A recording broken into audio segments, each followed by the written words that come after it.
Perform Mahamudra Bandha and intensely gaze in Shambhavi Mudra as you perform Shashasana.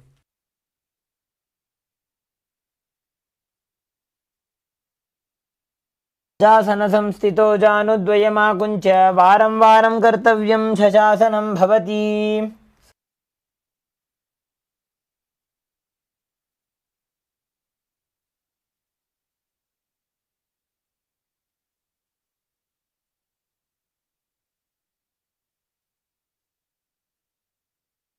Next asana is Ratasana.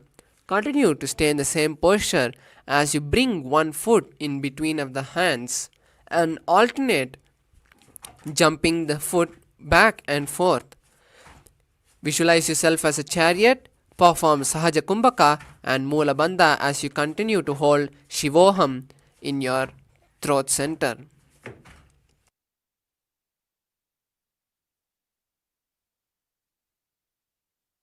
गजासन संस्थितो एकैकं पादं पुरोमार्गेण भ्रामयित्वा कर्तव्यं रथासनं भवति.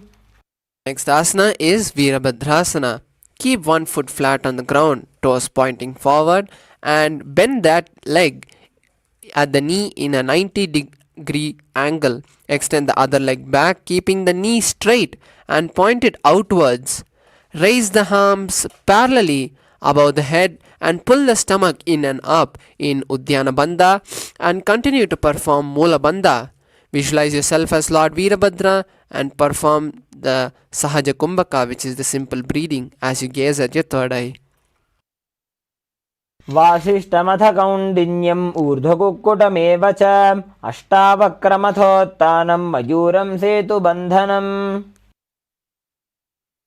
Now switch the feet and perform Virabhadrasana on the other side as you intensely gaze at your third eye. In Shambhavi Mudra, visualize yourself as Lord Virabhadra and continue to perform Uddiyana Bandha and Mula Bandha.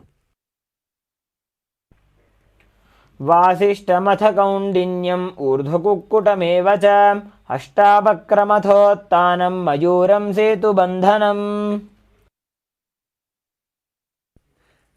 The next asana is Vrikshasana. Stand tall and bring one foot to the inner thigh and keep the palms together in Anjali Mudra and raise them above the head, keeping the elbows straight. Visualize yourself as a tree. Perform Sahaja Kumbhaka and perform Uddiyana Bandha and Mula Bandha as you continue to hold Shivoham, the Japa Shivoham, in your inner space. आमोरुमूलदेशे च याम्यं पादं निधायतु तिष्ठेत्तु वृक्षवद्भूमौ वृक्षासनमिदं विदुः.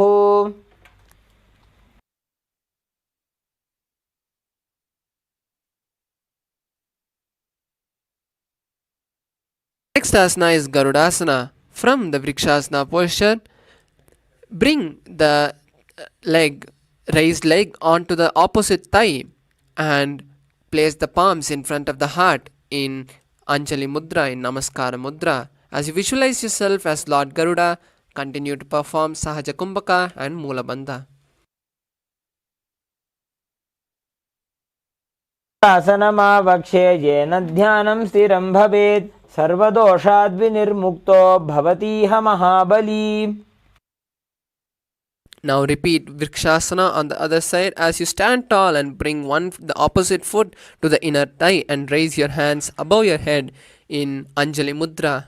Visualize yourself as a tree and perform Uddiyana Bandha and Sahaja Kumbhaka. वामोरुमूलदेशे च याम्यं पादं निधायतु तिष्ठेत्तु वृक्षवद्भूमौ वृक्षासनमिदं विदुः. The next asana is Garudasana on the other side. Stand tall and place the raised leg on the opposite thigh as you visualize yourself as Lord Garuda. Perform Sahaja Kumbhaka and Mula Bandha. गरुडासनमावक्ष्ये येन ध्यानं स्थिरं भवेत् सर्वदोषाद्विनिर्मुक्तो भवतीह महाबली. The next asana is Trikonasana. Stand and step one leg far back and keep the front toes pointing forward and the back toes facing sideways. Keep the arms parallel to the floor and then slowly lower them to the ground beside the foot while the other arm is extended towards the sky. Gaze at the tip of your palms, and visualize yourself as a triangle as you continue to perform Sahaja Kumbhaka and Moolabandha. उत्तानपादं क्रौञ्चं च मरीचिं वीरभद्रकं नटराजं त्रिकोणं च सुप्ताङ्गुष्ठप्रसारणे. Now repeat Trikonasana on the other side as you visualize yourself as a triangle and perform Sahaja Kumbhaka and Moolabandha. उत्तानपादं क्रौञ्चं च मरीचिं वीरभद्रकं नटराजं त्रिकोणं च सुप्ताङ्गुष्ठप्रसारणे. The next is the Nikutaka Karna. Stand in Araimandi and lift one heel above the ground. Now place the palms parallelly in front of the heart and alternate switching the position of the palms and placing the opposite heel on the ground as performed by the acharyas.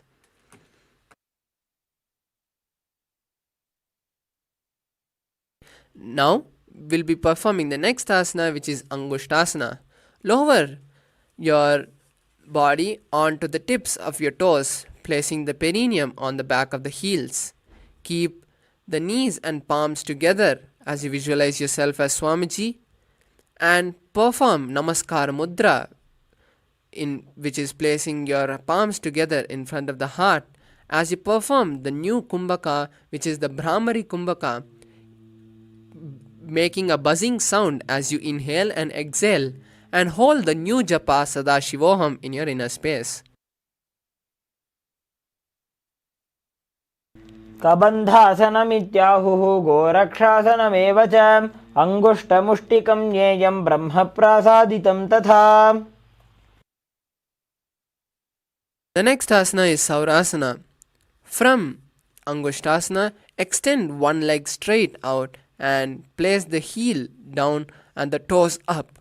Keep your fingers down on the ground beside your body and place the palms facing forward. Visualize Swamiji, perform Brahmari Kumbhaka and Moolabandha as you continue to hold the japa Sadashivoham in your inner space. प्रसार्यैकं पादतलं संस्थाप्य त्वेकपादकम्. The next asana is Vidunanasana. From Saurasana, extend the respective arm and hold the extended leg with the respective hand and hold the other leg with the respective hand. Visualize yourself as Swamiji. Perform Brahmari Kumbhaka and Moolabandha. गुल्फस्थितो पादमेकं प्रसार्य तत्पादाग्रं संस्पृशेत् तत्करेण. Now repeat Saurasana on the other side. Switch the position of the legs. Visualize yourself as Swamiji. Perform Brahmari Kumbhaka and Moolabandha. प्रसार्यैकं पादतलं संस्थाप्य त्वेकपादकम्. The next asana is Vidunanasana. From sitting on the toes, extend one leg out straight with the heels down and the toes up. With the respective hand, reach forward and hold on to the big toe with the index and middle fingers, keeping the opposite hand on the back heel. Visualize Swamiji. Perform Brahmari Kumbhaka and Moolabandha. गुल्फस्थितो पादमेकं प्रसार्य तत्पादाग्रं संस्पृशेत् तत्करेण. Next asana is Brahmajarankushasana. Keep the toes on the ground and place the perineum on the heels. Then slowly extend and make a gap between the knees and tilt your head and lock your chin to the chest in Jalandhara Bandha as you gaze at the floor and visualize Swamiji in your third eye. दो फणा पाणी होय वैसे AD दो गुदानी वैसे कौरव कतलियां की माहिली Ayush माहेरा शेमिली. The next asana is Kapilasana. Place the knees on the ground with the toes tucked behind, sitting on the heels. Rest the hands on top of the thighs and pull your stomach in and up as you lock your stomach into Uddiyana Bandha. Gaze at your nose in Shambhavi Mudra and visualize yourself as sage Kapila Muni as you continue to perform Brahmari Kumbhaka.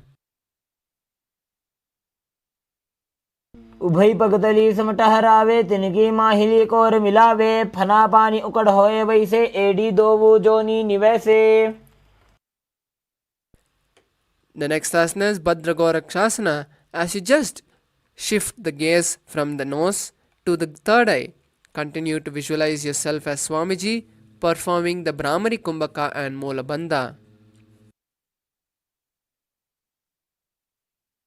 दोवो पगतली संपुट करे कोरवारली भू पर इधरे.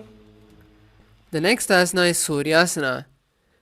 Sit with the toes tucked and the perineum placed on top of the raised heel and lift the knees off the ground. Bring the thumb and little fingers together, opening the palms, resembling a lotus flower, as you raise the arms straight up above the head and gaze through the holes between the palms. Visualize yourself as Lord Surya. Continue to perform Brahmari Kumbhaka and Uddiyana and Moola Bandha.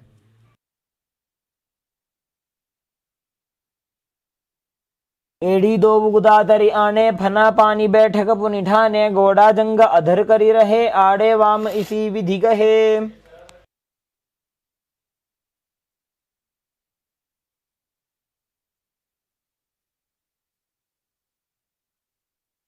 The next asana is Mandukasana. Sit with the toes flat and the perineum on the heels and keep your hands on top of the knees and lift the tongue up against the roof of the mouth in Manduki Mudra. Visualize yourself as a frog as you intensely gaze at your third eye performing Shambhavi Mudra and perform Sahaja Kumbhaka and Moola Bandha. पादतलौ पृष्ठदेशे अङ्गुष्ठे द्वे च संस्पृशे जानुयुग्मं पुरस्कृत्य साधयेन्मण्डुकासनम्. The next asana is Uttana Mandukasana. From the same posture, raise both your hands and touch the back of the opposite shoulder. Continue to perform Sahaja Kumbhaka and Moola and Uddiyana Bandha as you perform Uttana Mandukasana. मंडुकासन मध्यस्थं कूर्पराभ्यां धृतं शिरः एतद्भेकवदुत्तानमेतदुत्तानमण्डुकम्. The next asana is Simhasana. Now cross the ankles and sit on the feet and keep the knees wide with the fingers spread on top of the respective knees. Open your mouth wide and stick the tongue out and exhale forcefully as you gaze at the tip of the nose in Shambhavi Mudra. Visualize yourself as a lion and perform Moola Bandha. दक्षिणं सव्यगुल्फेन दक्षिणेन तथेतरं हस्तौश्च जान्वो संस्थाप्य स्वाङ्गुलीश्च प्रसार्य च. The next asana is Bhadrasana. Sit with the heels under the perineum and keep the knees wide. Cross the hands behind the back and hold the opposite big toe. Gaze at the tip of the nose. Visualize Swamiji and continue to perform Brahmari Kumbhaka and Moola and Jalandhara Bandha.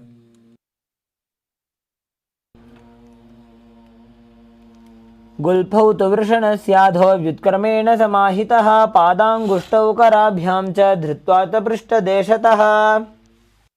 The next asana is Kakabusandhyasana. Squat, keeping the feet flat on the ground and keep the knees wide open.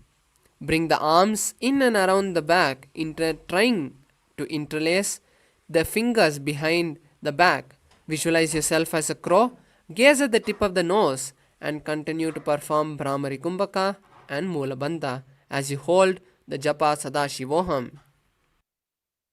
समय वेसक उकड़ठाने दोवो हाथ पगमीच आने. Next asana is Kani Pavasana. Place the palms on the floor, shoulder width apart, and bring the knees on the back of the arms towards the armpits. Lean the chin forward, down, and gaze ahead as you visualize yourself as Swamiji. Perform the Brahmari Kumbhaka and Mulabandha. आसन को गुण आशी दुषिता होई तो आची होई. The next asana is Kapalyasana. We request all the participants who have any sort of shoulder injury or blood pressure or any kind of disease to not perform these inverted asanas, and if performing, consult your doctor and then perform these inverted asanas. For the rest of the participants, now place your hands on the ground shoulder width apart and bring the top of the head on the ground, forming a triangle between the hands and heads. Bring your knees onto the elbows and raise the hip over the shoulder, straightening the legs up. Visualize yourself as Swamiji and perform Brahmari Kumbhaka and Molabandha. शीश शीशा धरती टेकी पगदो वो मिलिवा ऊंचा कुकरे. The next asana is Parshvamayurasana. Squat on the toes with the legs together and twist the body and place both the hands on one side, aligning the elbows with the knees and hips. Lean on to one arm and balance, extending the legs to the side. Visualize yourself as a peacock and gaze at your third eye in Shambhavi Mudra as you perform the Rechaka Kumbhaka, which is inhaling and exhaling, holding the lungs empty and then inhaling. मायूरं दण्डवत् कुर्यान् मायूरं दण्डनामकं कुर्यान् मायूरं पार्श्वाभ्यां मायूरपार्श्वनामकम्. Now we'll be performing Mayurasana on the Parshvamayurasana on the other side. Visualize yourself as a peacock and perform Rechaka Kumbhaka and Molabandha. मयूरं दण्डवत् कुर्यान् मायूरं दण्डनामकं कुर्यान् मायूरं पार्श्वाभ्यां मायूरपार्श्वनामकम्. The next asana is Bhairagnathasana. Now come to a plank position and place both the hands on the ground shoulder width apart. Now step one foot outside the respective shoulder and bring the foot between the hands. As you visualize yourself as Lord Kalabhairava, intensely gaze at your third eye in Shambhavi Mudra and perform Rechaka Kumbhaka and Molabandha as you hold the Japa Sadashivoham in your inner space. आसन को गुण पीति जाई. Now perform Bhairagnathasana on the other side as you continue to visualize yourself as Lord Kalabhairava, gaze at your third eye and perform Rechaka Kumbhaka and Molabandha. आसन को गुण पीति जाई. Now from the plank position, place the elbows on the ground and walk the feet forward, raising the hips. Visualize yourself as Swamiji. Gaze at the third eye in Shambhavi Mudra. Visualize yourself as Swamiji and continue to perform Rechaka Kumbhaka and Molabandha. भून्यस्तौ जानुनी हस्तौ चतुष्पदमवाङ्मुखम् उत्थापिताङ्घ्रियुगलकटिस्थलमभिरुका. The next asana is Vashishthasana. From Tarakshasana, which is the plank position, rotate the body onto one hand and raise the opposite hand up to the sky. Keep the balance directly beneath the shoulders and raise the hips and gaze towards the sky as you visualize yourself as Sage Vashishta and continue to perform Rechaka Kumbhaka and Molabandha.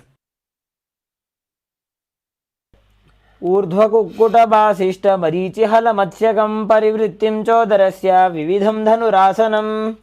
Now perform Vashishthasana on the other side as you switch the position of the hands and continue to visualize yourself as Sage Vashishta. वासिष्ठमधकौण्डिन्यमूर्ध्वकुक्कुटमेव च अष्टावक्रमथोत्थानं मयूरं सेतुबन्धनम्. The next asana is Anjani Asana. Sit with the legs straight, toes pointing up, and bring the hands underneath the buttocks as you place your palms facing upwards.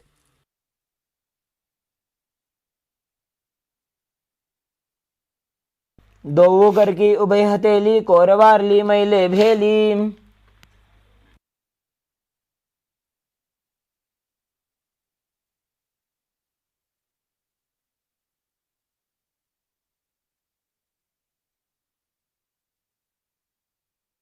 The next asana is Pachimattanasana. With the legs stretched outside, bend the body from the waist and hold the big toes with the index and middle fingers in Prana Mudra. Bring the chest to the thighs and the head to the knees as you engage all the three bandhas in Mahamudra Bandha. Visualize Swamiji and continue to perform Rechaka Kumbhaka as you hold the new japa Mahasada-shivoham in your inner space. जानो परिललाटन्तो पश्चिमं तानमुच्यते येन केन प्रकारेण सुखं धार्यं च जायते. The next asana is Ugrasana. With the legs stretched straight, move the legs slightly apart as you clasp the hands behind the head in Parshamudra and lean the chest forward and down, bringing the head to the knees. Visualize Kali in your inner space and perform Mahamudra Bandha and Rechaka Kumbhaka in Ugrasana. स्वपाणिभ्यां दृढं धृत्वा जानुभरि शिरोऽन्यसेत् आसनोऽग्रमिदं प्रोक्तं भवेदनिलदीपनम्.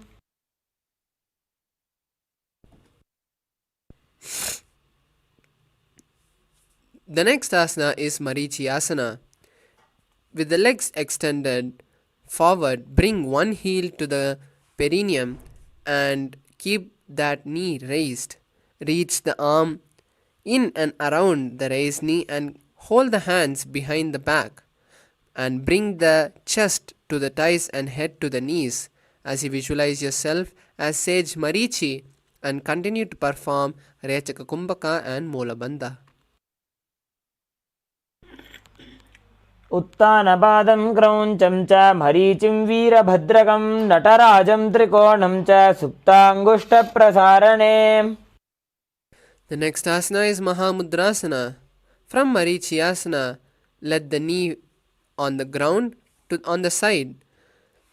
Reach and hold the front foot, keeping the legs straight and bring the chest forward and down to the thighs. Visualize Swamiji. Gaze at your nose as you perform Rechaka Kumbhaka and Mahamudra Bandha. महामुद्रां प्रवक्ष्यामि तन्त्रेऽस्मिन् मम वल्लभे यां प्राप्य सिद्धा सिद्धिं च कपिलाद्याः पुरागताः. The next asana is Marichi Asana. On the other side, sit with the legs extended and bring one heel to the groin with the knees raised. Reach the arm in and around the raised knee and hold the hands behind the back. Visualize yourself as Sage Marichi and continue to perform Rechaka Kumbhaka and Mola Bandha. उत्तानपादं क्रौञ्चं च मरीचिं वीरभद्रकं नटराजं त्रिकोणं च सुप्ताङ्गुष्ठप्रसारणे. Now perform Mahamudrasana on the other side as you visualize Swamiji and continue to perform Rechaka Kumbhaka and Mola Bandha. महामुद्रां प्रवक्ष्यामि तन्त्रेऽस्मिन् मम वल्लभे यां प्राप्य सिद्धा सिद्धिं च कपिलाद्याः पुरागताः. The next asana is Bhadrasana 2. Sit and bring the soles of the feet together with the heels closed to the perineum. Keep the knees wide and hold the feet firmly. Visualize Swamiji and gaze at your third eye in Shambhavi Mudra as you continue to perform Rechaka Kumbhaka and Mola Bandha.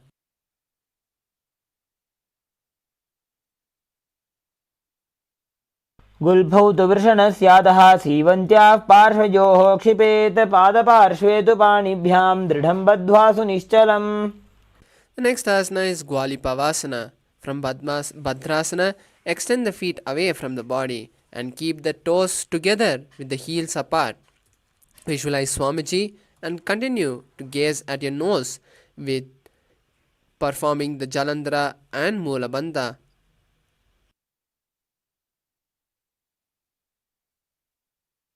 Charpat चौक कख्यो सोजी वाही विधि जो कीजे सोजी यामे AD भिन्न जराशे अंगुल 8 अंतरो राशे.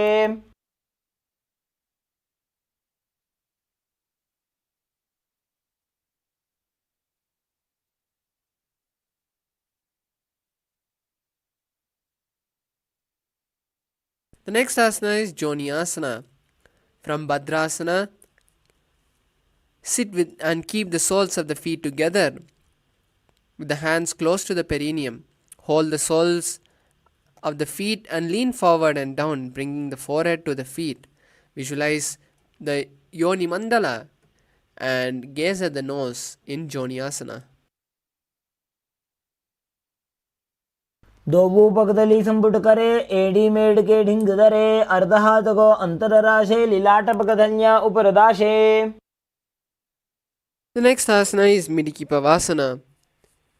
From Joniasana, extend the feet forward and place the hands by your side and extend them to the side. Visualize Swamiji and gaze at the nose in Shambhavi Mudra as you continue to perform Rechaka Kumbhaka and Moolabandha. विधि परिपकथली संपुट शोल एडी मिली राशे.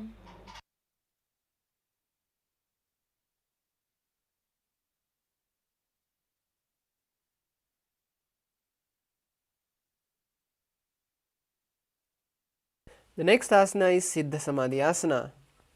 Sit and keep the toes together and the heels apart and bring the arms below the shins and extend the hands out, keeping the palms up. Bring the forehead to the ground above the feet and bring the toes near the throat and gaze at your nose in Shambhavi Mudra as you visualize Lord Surya and continue to perform Rechaka Kumbhaka and Moolabandha.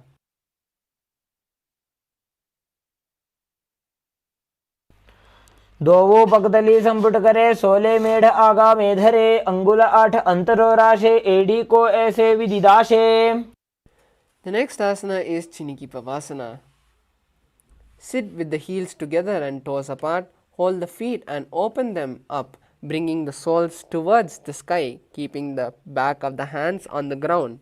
Press the elbows onto the thighs towards the knees and gaze at the nose in Shambhavi Mudra. Visualize Swamiji and continue to perform Rechaka Kumbhaka and Moolabandha. दो पगा की एड़ी धरती मगिवा मेढ़ लगावे. The next asana is Charapata Chokasana. Sit and bring the soles of the feet together, heels at the perineum and knees to the ground. Place the hands on the knees and gently press them to the floor. Pull the stomach in and up in Uddiyana Bandha and visualize Swamiji in your third eye. दोवो बगदली संपुट धारे आगा ने करे जारे पसारे गोड़ा भूसो लगता राशे हाथ दो वो गोड़ा परिदाशे. The next asana is Bhairavasana. Sit and bring the soles of the feet together and knees wide. Lift the heels up and bring the toes down onto the ground. Keep the knees on the ground and pull the stomach in and up in Uddiyana Bandha as you visualize yourself as Lord Kalabhairava. Gaze at your third eye and continue to perform Rechaka Kumbhaka. गुल्भो संबीड्य जान्योन्यं व्युत्क्रमेणोत्थितं शनैः जान्वोः पार्श्वगतौ हस्तौ दण्डवद्भैरवासनम्. Next asana is Samanasana. Sit with one heel at the perineum and lift and hold the other foot, pulling the sole of the foot onto the chest. Gaze at the third eye and hold the breath in Moolabandha as you visualize yourself as Swamiji and continue to perform Rechaka Kumbhaka. समानासनमावक्ष्ये सिद्धमन्त्रादि साधनात् एकपादमुरौ दत्त्वा गुक्षोऽन्यलिङ्गवक्त्रके. The next asana is Apanasana. Sit and place one leg on top of the respective shoulder and raise the other foot up to the upwards and straight. Keep the hands on the ground to the sides and gaze at the third eye in Shambhavi Mudra. Visualize Swamiji and continue to perform Rechaka Kumbhaka and Molabandha. केवलं पादमेकञ्च स्कन्धे चारोप्य यत्नतः एकपादेन गगने तिष्ठेत दण्डवत् प्रभो. The next asana is Samanasana. On the other side, raise the other foot to the chest and visualize Swamiji as you continue to perform Rechaka Kumbhaka and Molabandha. समानासनमापक्षे सिद्धमन्त्रादिसाधनात् एकपादमुरौ दत्त्वा गुक्षोऽन्यल्लिङ्गवक्त्रके. The next asana is Apanasana on the other side. Now place the raised foot onto the respective shoulder and raise the other foot straight towards the sky. Gaze at your third eye in Shambhavi Mudra and visualize Swamiji in your third eye.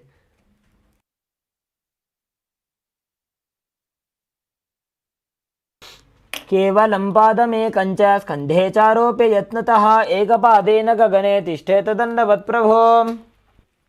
The next asana is Gomukhasana. Sit and cross one leg over the other, aligning the knees at the center of the body.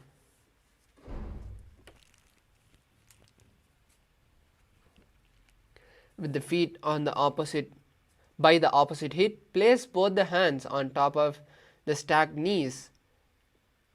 Gaze at the nose in Shambhavi Mudra as you visualize the face of a cow and perform Sitkari Kumbhaka, which is inhaling with the teeth clenched and the tongue touching the upper palate, and continue to hold Mula Bandha and hold the new japa Om Nithyanandoham in your inner space. सव्ये दक्षिणगुल्फं तु पृष्ठपार्श्वे नियोजयेत् दक्षिणेऽपि तथा सव्यं गोमुखं यथा. The next asana is Anusuyasana. From the Gomukhasana position, hold the big toes with the index and middle fingers. Relax the shoulders and pull the stomach in and up in Uddiyana Bandha. Visualize Rishika Anusuya. Gaze at the tip of the nose and continue to perform Sitkari Kumbhaka.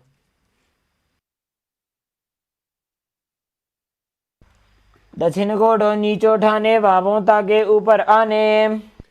The next asana is Anusuyasana 2. From Anusuyasana, interlace the fingers behind the back and lean forward and down, bringing the chin over the knees and touching the nose to the ground. Visualize Rishika Anusuya, gaze at the tip of the nose and continue to perform Mula Bandha and Sitkari Kumbhaka. जीमणा गोदा की संधि उपरिडा वागोड़ा की संधि. The next asana is Garudasana 2. Sit on the ground with one heel pressed against the perineum and keep the opposite foot flat on the ground with the knees to the chest. Keep the spine tall and chest out with the hands on the respective knees.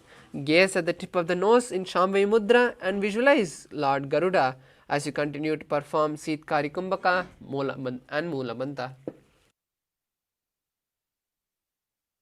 डाबो पगमोडी एडी माहिलो गुल्भमूलद्वारनी चैदे. The next asana is Naradasana. Sit and place the perineum on top of one heel with the top foot flat on the ground. Interlace the fingers behind the neck and twist outside the raised knee and gaze at the third eye. Visualize Sage Narada and continue to perform Sitkari Kumbhaka and Mula Bandha. पिष्टिज वाम बगदली केरी भूपरी दाही लगा बेफेरी गोड़ा सुधोपनो है जो जी दछिपा शितीरा शेषो जी. The next asana is Matsyapitakasana.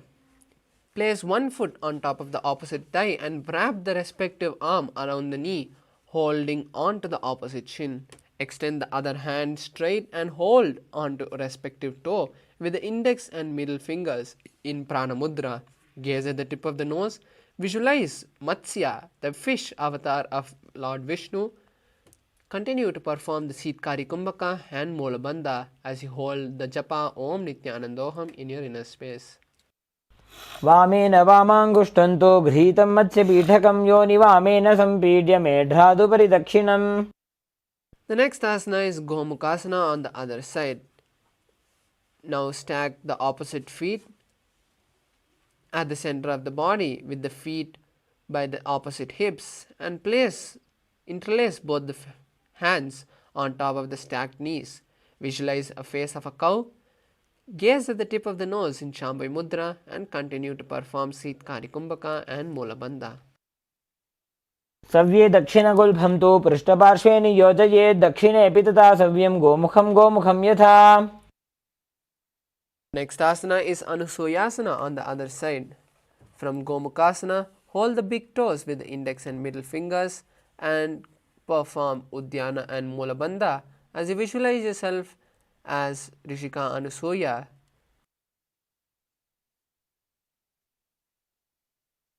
दक्षिण कोड़ों नीचे उठाने, बाहों ताके ऊपर आने.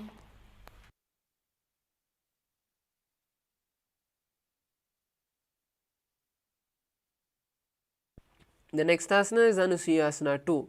From Gomukhasana, interlace the fingers behind the back and lean forward and down, bringing the chin over the knee and the nose to the ground. Visualize Rishika Anusuya. Gaze at the tip of the nose as you continue to perform Sitkari Kumbhaka and Mulabandha. मणा गोदा की संधि, ऊपरी डाबा गोड़ा की संधि. The next asana is Garudasana 2. Sit on the ground with one heel pressed against the perineum and keep the opposite foot on the ground in front of the other.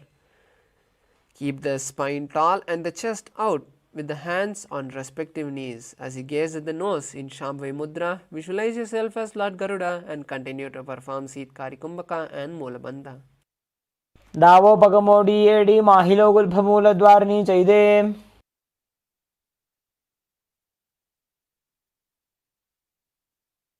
The next asana is Naradasana on the other side.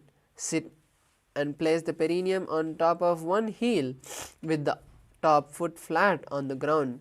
Place the opposite foot on the ground in front of the opposite foot as you interlace your fingers behind the neck and twist outside of the raised knee. Gaze at the third eye as you visualize yourself as Sage Narada. पिष्टिज वाम भगदली गेरी भूपरिता ही लगा वे फेरी.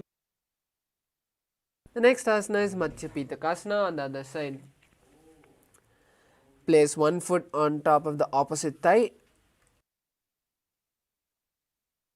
and wrap the arm around the knee, holding on to opposite shin. Extend the opposite hand straight and hold on to the respective toe with the index and middle fingers in Prana Mudra as you visualize Lord Matsya, the fish avatar of Lord Vishnu, and continue to perform Sitkari Kumbhaka and Mulabandha.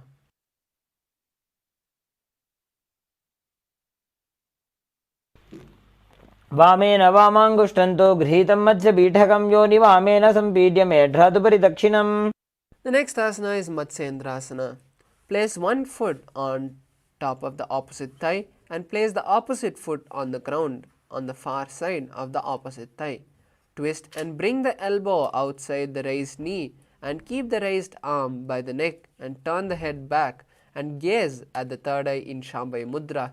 Visualize Matsyendranatha and continue to perform Sitkari Kumbhaka and Mulabandha. उदरं पश्चिमाभासं कृत्वा तिष्ठति यत्ततः. The next asana is Kubasana. From Matsyendrasana, hold the stretched leg with the respective hand, with the opposite hand, and touch the ears with the respective hand and visualize yourself as a camel as you gaze at the third eye and continue to perform Sitkari Kumbhaka and Mulabandha. आसन को गुण झोलो जाए. The next asana is Matsyendrasana 2. From Kubasana, place the hand which was touching the ear onto the ground and gaze at the third eye as you visualize Sage Matsyendranatha and continue to perform Sitkari Kumbhaka and Mulabandha.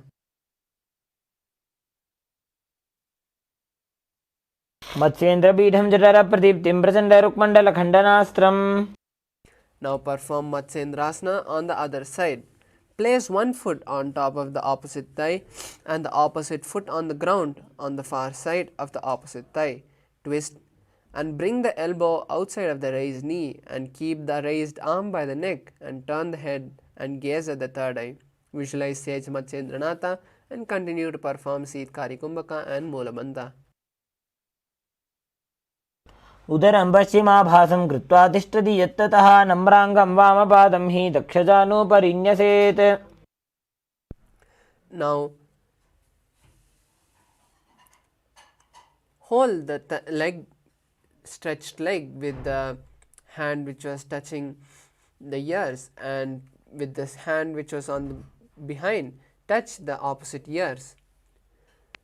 Gaze at the third eye and visualize yourself as a camel as you continue to perform Seethkari Kumbhaka and Mulabandha.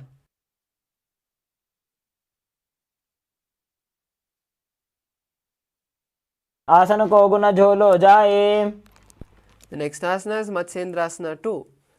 Now just place the hand which was touching the ear towards your back and gaze at the third eye as you continue to visualize Matsyendranath and perform Seethkari Kumbhaka and Mulabandha. मत्स्येन्द्रपीठं जठरप्रदीप्तिं प्रचण्डरुक्मण्डलखण्डनास्त्रम्. The next asana is Padmasana. Sit and place the feet on opposite thighs as you place the palm on the respective knees. Engage all the three bandhas and gaze at the tip of the nose as you visualize yourself as Lord Shiva. Perform the Seethali Kumbhaka, which is clenching the teeth and inhaling through the teeth with the tongue touching the teeth. Visualize the new japa Om Nithyananda Mahasadaशिवोहम in your inner space. आसनं द्विविधं प्रोक्तं पद्मं वज्रासनं तथा.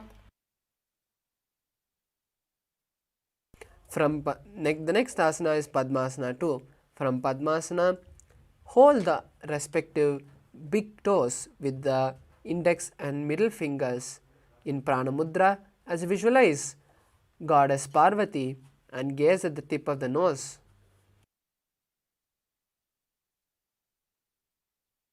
उत्तानौ चरणौ कृत्वा ऊरू संस्थो प्रयत्नतः. The next asana is Kukutasana. From Padmasana, place your hands through the gaps of the calf and thighs and raise your body off the ground. Visualize yourself as a rooster and perform Sahaja Kumbhaka, which is the simple breathing, and Mulabandha. पद्मासनं सुसंस्थाप्य नान्वोरन्तरे करौ. The next asana is Baddhakeki asana. From Padmasana, raise up onto the knees and place the palms on the ground, fingers pointing towards the body. Keep the elbow together and press against the navel and then lean forward, finding balance. Visualize Swamiji and continue to perform Sahaja Kumbhaka and Mulabandha.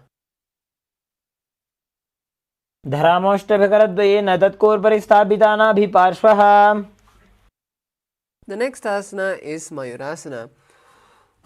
Forming the same Baddhakeki asana. Now extend the feet from Padmasana straight behind you. Visualize a peacock and continue to perform Sahaja Kumbhaka and Mulabandha. अथ वक्षे Mahadev मयूरासनमुत्तमम्. The next asana is Makarasana.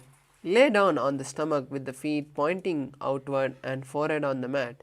Interlace the fingers behind the neck in Parshamutra and visualize yourself as a crocodile as you perform Sahaja Kumbhaka and Mulabandha.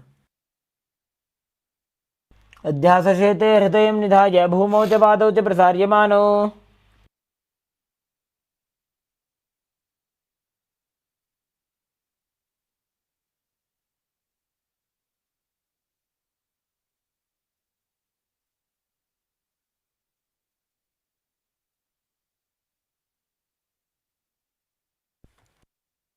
अध्यासशेते करयुग्मवक्षो भूमिमोष्टभ्यकरयोस्तलाभ्याम्. The next asana is Ushtrasana. From the laying down position, bring the hands onto the feet and pull the feet down towards the ground outside of the hips. Visualize yourself as a camel. Continue to perform Sahajakumbhaka and Molabandha. अध्यासशेते पदयुग्मव्यस्तं पृष्ठे निधायापि धृतं कराभ्याम्.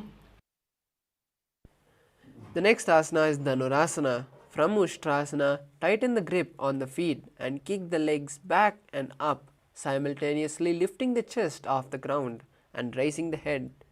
Gaze at the third eye in Shambhavi Mudra. Visualize yourself as Lord Shiva's bow as you continue to perform Sahajakumbhaka and Molabandha.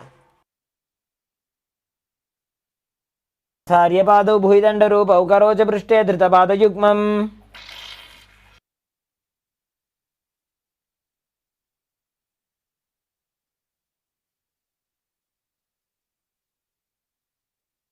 The next asana is Bhagasana.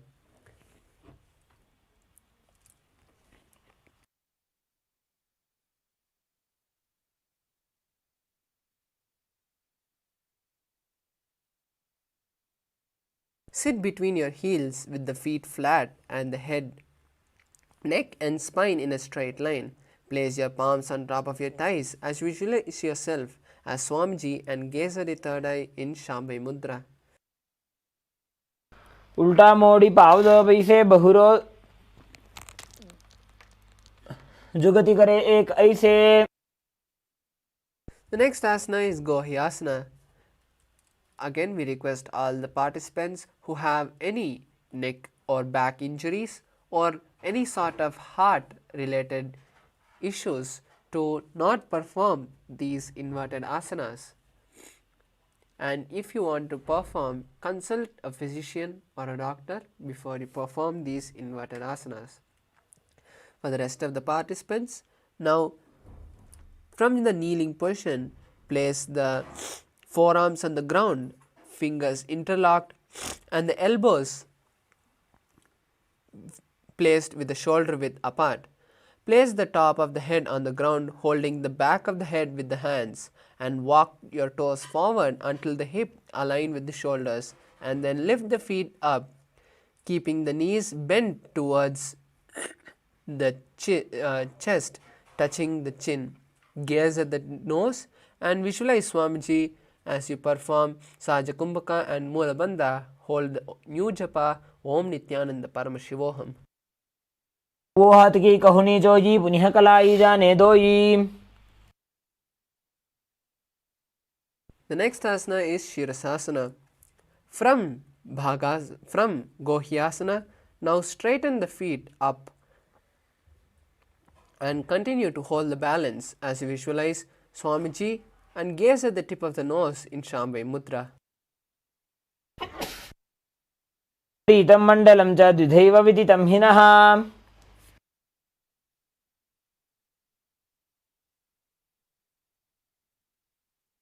The next asana is Podhyasana. Sit with the hands bent.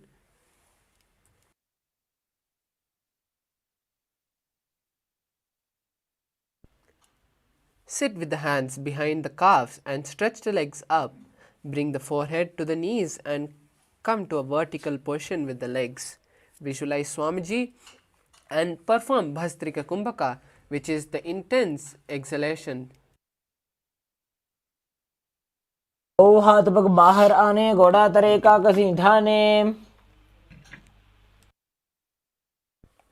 The next asana is Parigasana. Sit and extend the legs out and up at a 45-degree angle.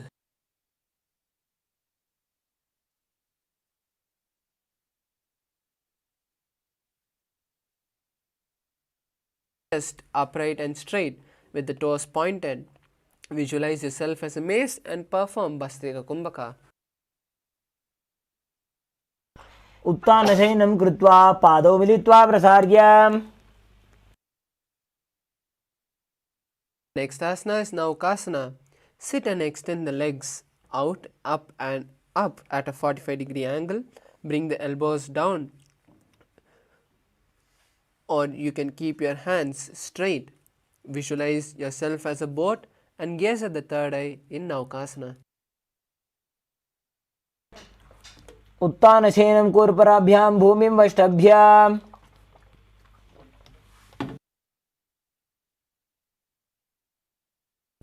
The next asana is Rudrasana. Sit and lift the feet up and scoop the hands under the heels. Pull the feet towards the chest and keep the spine straight. Visualize Lord Rudra and continue to perform Bastriya Kumbhaka. कदली संपुट करी हाथस्य उपग उचायी.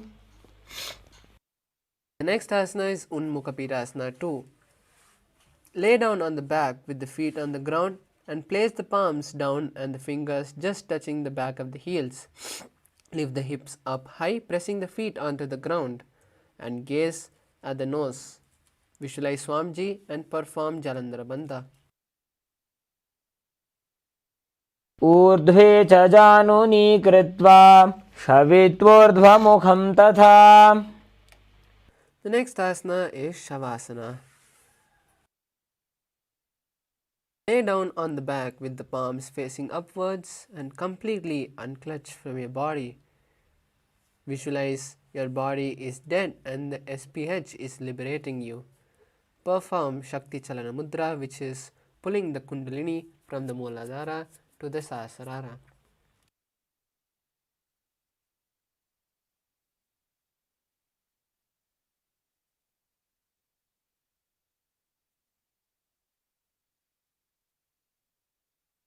उत्तानं शववद्भूमौ शयनं तु शवासनं. शवासनं श्रान्तिहरं चित्तविश्रान्तिकारणम्.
Now slowly start moving the tip of your toes and your fingers, and now your ankles and your wrists, and then your knees and your elbows, and slowly raise your knees and come to a rocking position, and slowly sit up.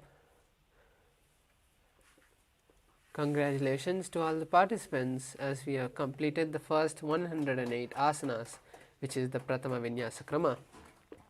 Now let's enter into the first asana of the Dvitiya Vinyasa Krama, which is the Yathashanishta asana. Sit in a posture that brings ease to your physical and mental space. Visualize Swamiji and place your hands in Bindu Mudra as you perform Samana Kumbhaka, which is inhaling and holding the breath, visualizing the fire, and exhaling. पर्यङ्कं तत्समाख्यातं यथासंस्थं यथा स्थितिः. The next asana is Samanasana. Sit in a cross-legged posture and continue to keep the hands in Bindu Mudra and visualize Swamiji in your third eye. इदानीं गर्भिणीनां योगाभ्यासो यथा लघु. The next asana is Muktasana. Now place the left foot against the perineum and the right foot over top the left foot. Place the hands on downwards on top of the knees and gaze at the nose in Shambhavi Mudra.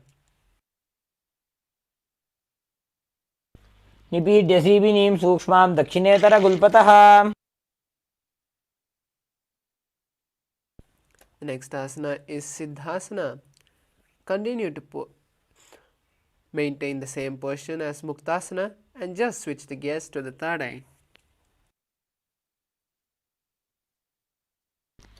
स्थानोत्सम्यमितेन्द्रियोचलदृशा पश्यन् भ्रुवोरन्तरं चैतन्मोक्षकपातभेदजनकं सिद्धासनं प्रोच्यते. The next asana is Siddhyasana. Maintain the same position as Siddhasana and switch the gaze to the ground in the floor. Visualize Swamiji and perform the 3 bandhas, which is the Mahamudra Bandha. वामपादके इडीजानो सीवनिमधितासकोठानो. The next asana is Rudrasana. Keep the legs in the same position as Siddhyasana and rotate the hands on top of the knees into Bindu Mudra. Switch the gaze to the third eye and visualize Lord Rudra in your third eye as you continue to perform Samana Kumbhaka and Mula Bandha. वामचरणपरिदक्षिणराखे एकजुगतिये सेविदिदाखे.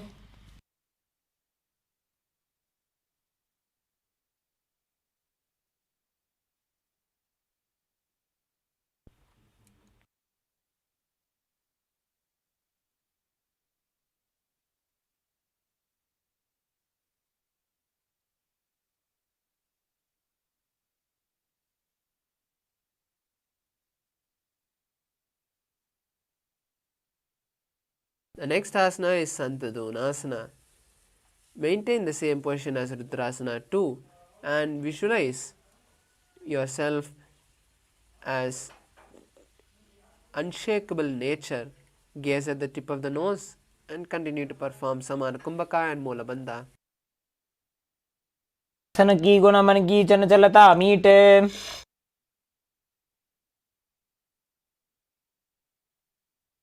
The next asana is Siddhasana too. Maintain one heel on top of the other and bring the hands to the navel center, cup one palm over the other, resembling a lotus flower. Visualize Swamiji and continue to perform Samana Kumbhaka and Mula Bandha. काय समासीन सिद्धासनमुदीरितम्. Next asana is Baddhayoniyasana. Maintain one heel on top of the other and now perform Shanmukhi Mudra, which is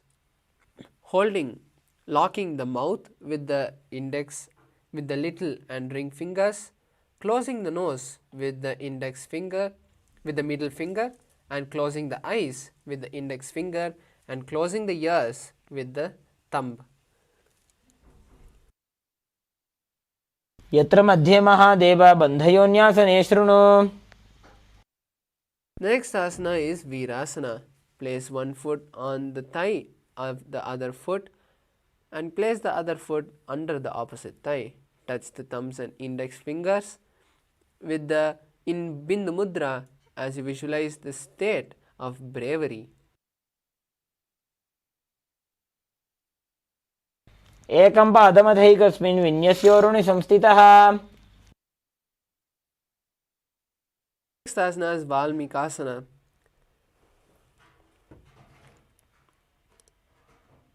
Place the left heel on the right side of the perineum and the toes under the right thigh. Place the right foot on the left leg with the toes by the knee and keep the hands and thumbs touching in Bindu Mudra as you gaze at the third eye and visualize the great sage Valmiki. Avapagagi pagatali puni edi hai joya. Next asana is Joni Mudrasana. Keep the legs in the same position and visualize the Yoni Mandala, which is the representation of goddess Devi. Gaze at the tip of the nose as you perform Samana Kumbhaka and Mulabandha. Vamapadi pagatali jahi mahili kore. Next asana is Yoni Asana.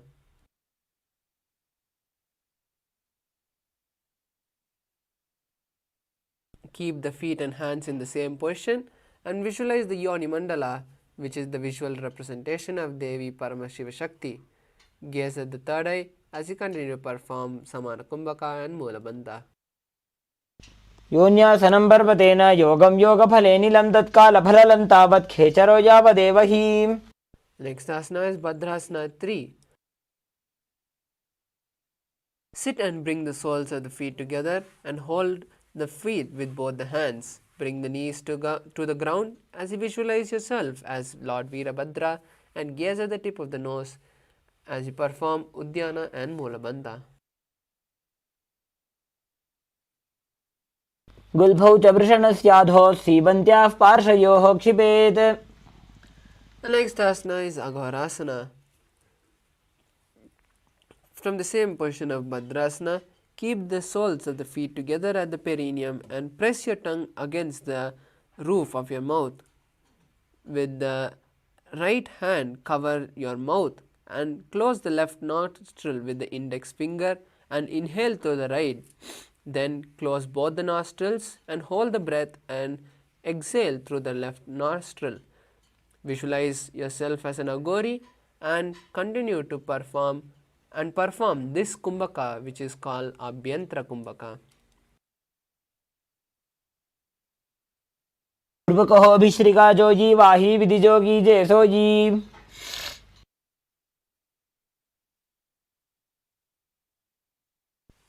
The next asana is Kaneri Pavasana.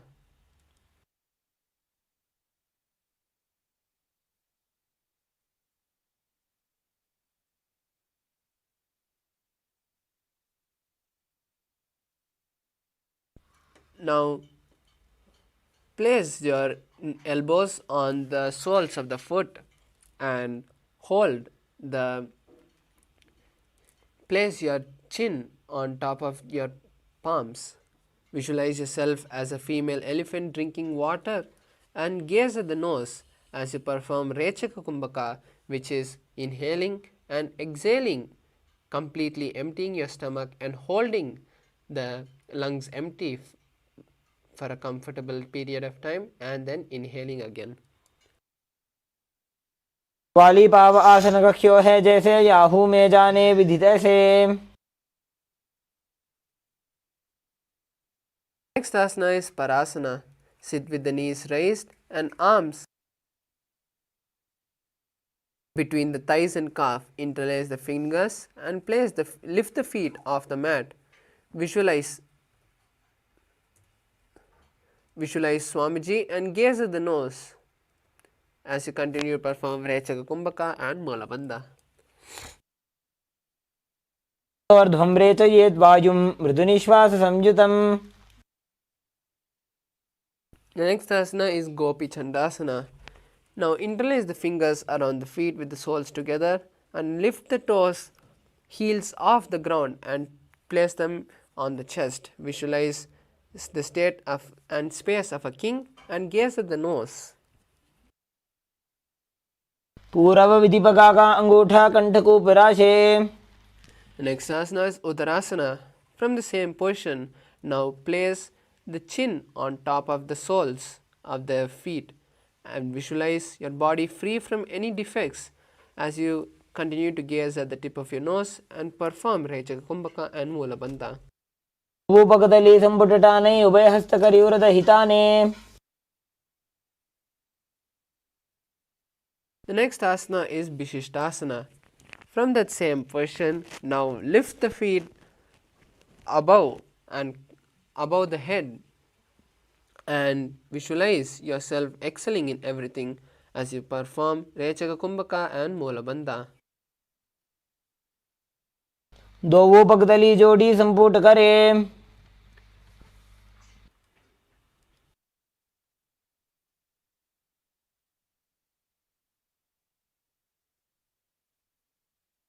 The next asana is Bhujasana. From the seated position, lift both the legs over top of the respective shoulders and bring the arms underneath the legs, interlacing the fingers around the back of the neck. Visualize yourself as a cobra and continue to perform Rechaka Kumbhaka and Mula Bandha. शिरासनं तु विज्ञेयं कक्षासनमतः परं ग्रीवासनं च परमं भुजासनमिहोच्यते. The next asana is Kalyanasana. Maintain a seated position with the raised legs up and bring the elbows under the knees and wrap the arms behind the back. Visualize yourself as the beautiful goddess. Gaze at the tip of the nose and continue to perform Rechaka Kumbhaka and Mula Bandha. दो हाथ पगम नीचे आने तिनको घोड़ा नीचे ठाने. Next asana is Sankatasana. With the knees on the mat, place the left foot flat underneath the perineum. Raise the right leg over top the left and bring the right heel to the left hip. Place the hands on the opposite knees. Visualize yourself as a swan and perform Ujjayi Kumbhaka, which is breathing with an ocean-like sound. वामपादं चितेन मूलं संन्यस्य धरणीतले पाददण्डेन यां येन वेष्टयेद्वामपादकम्. The next asana is Dhenukasana. From Sankatasana, slide the left heel to the hip and keep the knees on top of the left. Place both the hands on the thighs, on the stacked knees, and visualize a cow in your inner space as you perform Mula and Uddiyana Bandha. नगरपञ्चडं व्रीहिलिन्दकल्यम्नि. Next asana is Machandrasana. Now place the right foot on the left thigh and place the left foot on the right knee. Bring the left hand behind the back and hold the right thigh.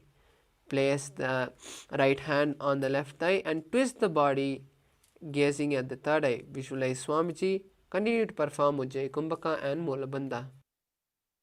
वामजङ्घभरतचिनटाने वामहस्तपिष्टीति स आने. Now from Machandrasana, untwist your body and hold the respective big toes. Lean your forehead down and touch the forehead to the ground as you visualize Swamiji and continue to perform Mula Bandha and Ujjayi Kumbhaka. प्रथमजी मनो चरणजजोजी वामजङ्घपरिराखे sooji. The next asana is Guru Asana.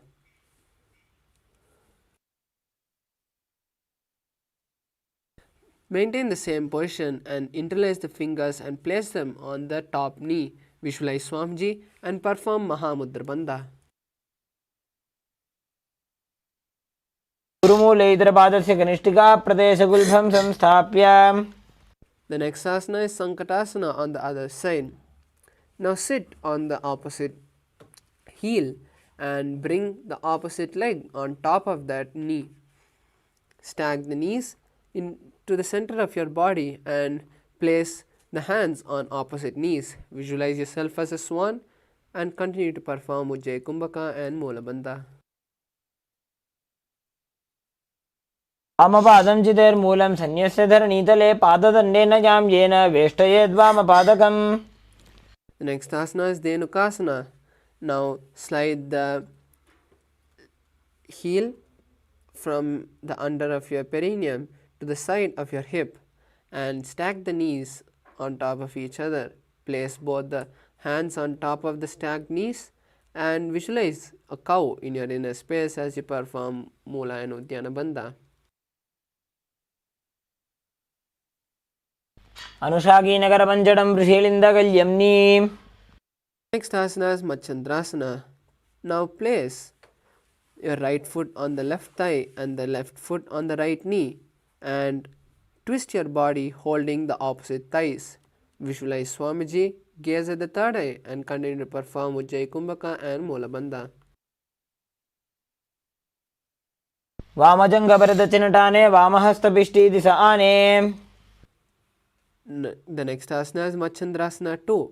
From Machandrasana, untwist and hold on to respective big toes and place the forehead on the ground. Visualize Swamiji and continue to perform Ujjayi Kumbhaka and Molabandha. समजी मनो चरणजजोजी वामजङ्घपरिराखेसोजी. The next asana is Gurvasana. From the same position, interlace the fingers and place them on top of the top knee. Visualize Swamiji and continue to perform Ujjayi Kumbhaka and perform Mahamudra Bandha, which is the 3 bandhas together. ऊर्मूलेत्रपादस्य कनिष्ठिका प्रदेशगुल्फं संस्थाप्य. The next asana is Pashvasana. Sit with the feet flat on the ground and the knees against your chest. Hold the opposite knees with the opposite hands and keep the thighs together with the spine straight. Visualize Swamiji and perform Ujjayi Kumbhaka and Molabandha. तले भूमो निधाय जानन्यूरसि निधाय विपरीतहस्ताभ्याम् ऊरुसहितजङ्गे निबध्य.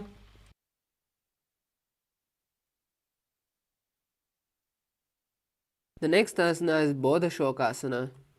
Keep the feet flat on the mat and wrap the arms around the legs.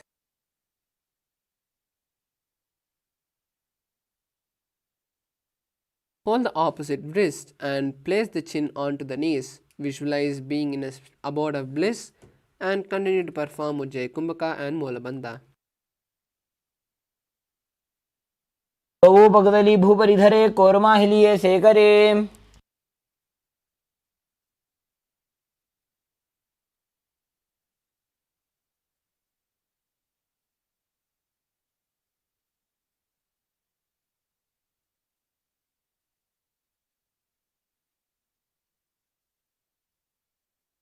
Next asana is Kurakatasana.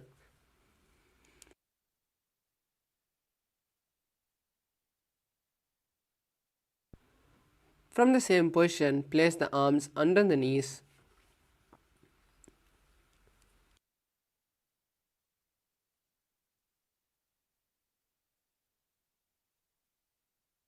And hold the opposite elbows. Visualize Swamiji and gaze at the nose as you perform Kurakatasana.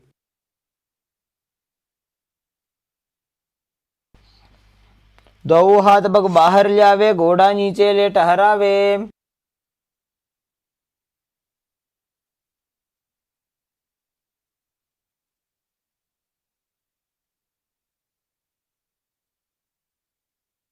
The next asana is Sumati Asana. Maintain the same position.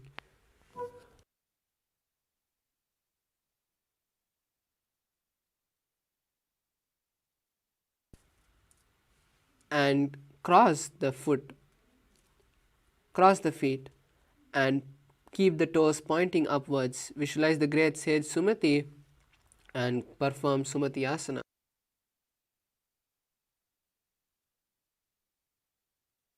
मूलद्वारि धरती परिठाने डावा पग परिदचपद आने.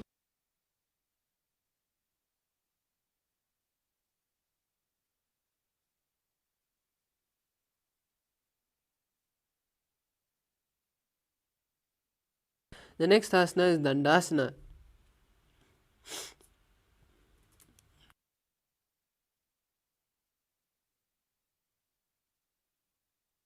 Extend the feet out and straight, keep the arms raised above the head and interlace the fingers, keeping the wrist pointed outwards.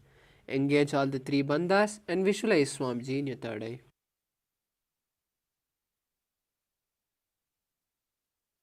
इदानीं गर्भिणीनां योगाभ्यासो यथा लघु. Asana is Arambhasana. With the legs straight, stretched outside, now bend the head and place the head on the knees and hold both the legs with the respective hands. Visualize Swamiji and perform Nadi Shodhana pranayama, which is visualizing the prana going through all your body.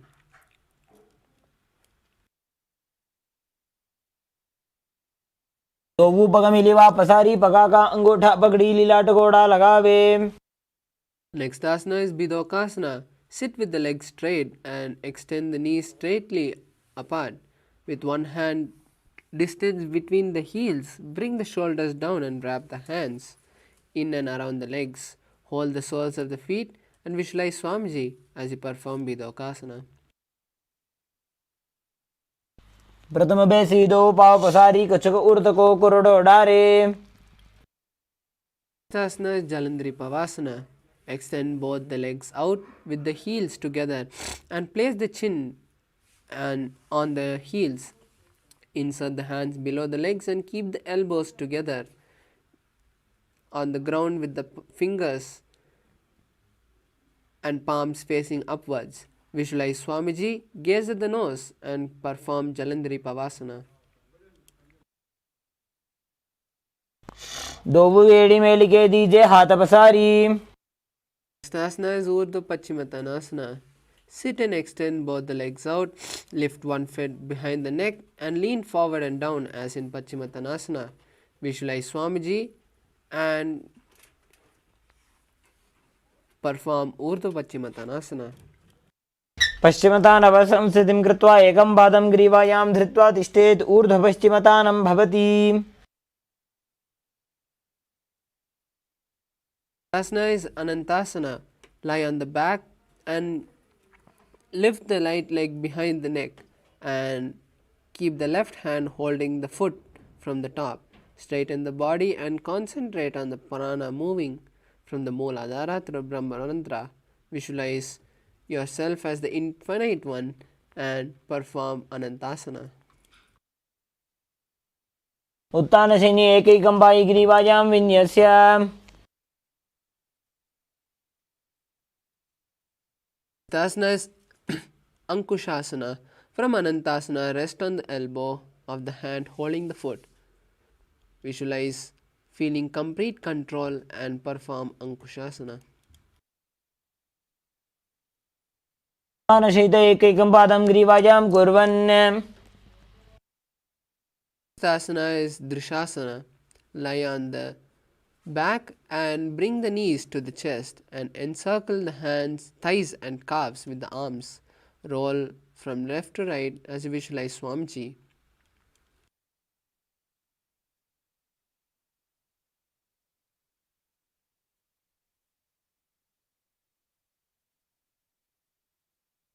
उत्तानशयनं जानुनि हृदयपष्टम्ब जङ्घासहित ऊरूनि करद्वये बद्ध्वा. Asana is Urdhva Paschimottanasana on the other side. Sit and extend both the legs out and lift the opposite leg foot behind the neck. Lean forward and down as in Paschimottanasana. Visualize Swamiji in your third eye. मतानवत् संस्थितिं कृत्वा एकं पादं ग्रीवायां धृत्वा तिष्ठेत्. The next asana is Anantasana. From Urdhva Paschimottanasana, lie behind, keeping the leg behind the neck. Visualize yourself as the eternal one. उत्तानशयनी एकैकं Pai ग्रीवायां विन्यस्य. Asana is Ankushasana. Now, from Anantasana, Rest on the elbow of the hand holding the foot and visualize feeling complete control. उत्थानसहित एकैकं पादं ग्रीवायां कुर्वन् Next asana is Yoga Nidrasana. Continue lying on your back and now lock both the legs behind your neck. Visualize Swamiji as you perform Yoga Nidrasana. पादाभ्यां वेष्टयेत् कण्ठं हस्ताभ्यां पृष्ठबन्धनम्. Asana is Atma Ramasana. While laying on the back, raise the legs towards the head and wrap the hands around the leg. Interlace the fingers behind the neck and gaze to the nose. Visualize Lord Vishnu blessing you. आत्मा राम आसन प्रथमसो धोसो वे. Next asana is Kochikasana. Asana is Kochikasana. Lay on the back and bring the knees to the chest. Keep the soles facing towards the sky and visualize Swamiji.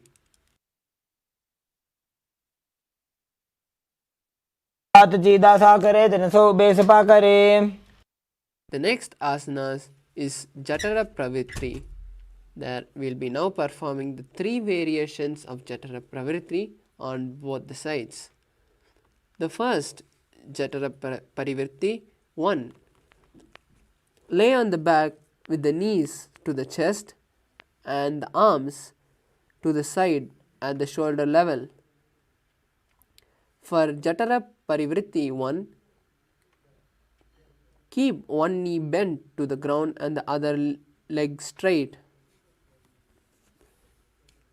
The next is Jatara Parivritti 2, where you will be keeping both the knees bent to one side. And Jatara Parivritti 3,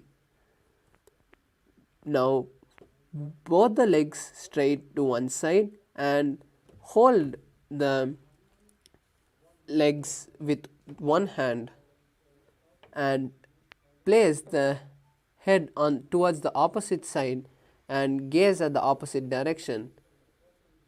Now perform these 3 variations on the other side.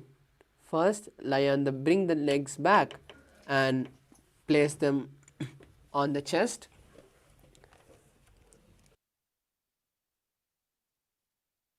And place the arms reaching to the side at the shoulder level. Now bring one knee to the opposite side in Jatara Parivritti 1. Now keep both the knees bent to one side in Jatara Parivritti 2. And now both the legs straight to one side and look in the opposite direction in Jatara Parivritti 3. Visualize Swamiji and perform these 3 variations of Jatara Parivritti.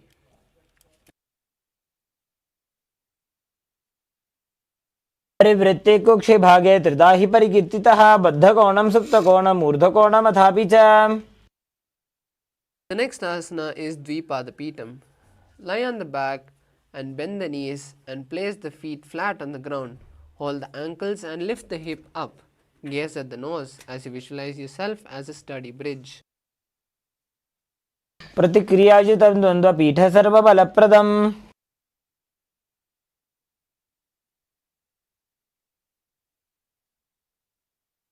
Next asana is Paryankasana.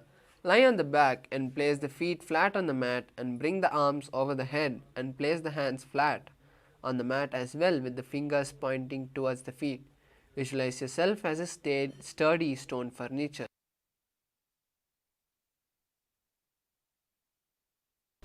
उत्तानशयनं हस्तदलाभ्यां भूमिं वष्टभ्याम्. The next asana is Swatanasana. Lie on the back with the knees to the chest and hold the hands with the shoulder. Move the hip in a circular motion, visualizing yourself as a playful dog rolling on its back. शरीरं संस्थाप्य जानुनी सम्मील्य नाभो वाणिज्य.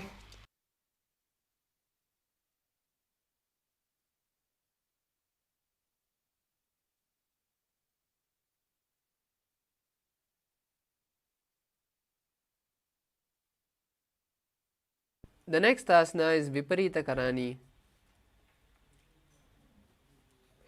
Lie supine and raise the hips and legs up. Bring your hands to the lower back for support if needed. Now keep the elbows and hands extended on the mat below, helping balance your body and legs. Visualize Swamiji in your third eye. भूतले सशिरो दत्त्वा खेनये चरणद्वयं विपरीतकृतिश्चैषा सर्वतन्त्रेषु गोपिता. Next is Viparita Karani 2. Continue to stay in the same position and stop the rotation of your feet. Visualize Swamiji in your third eye.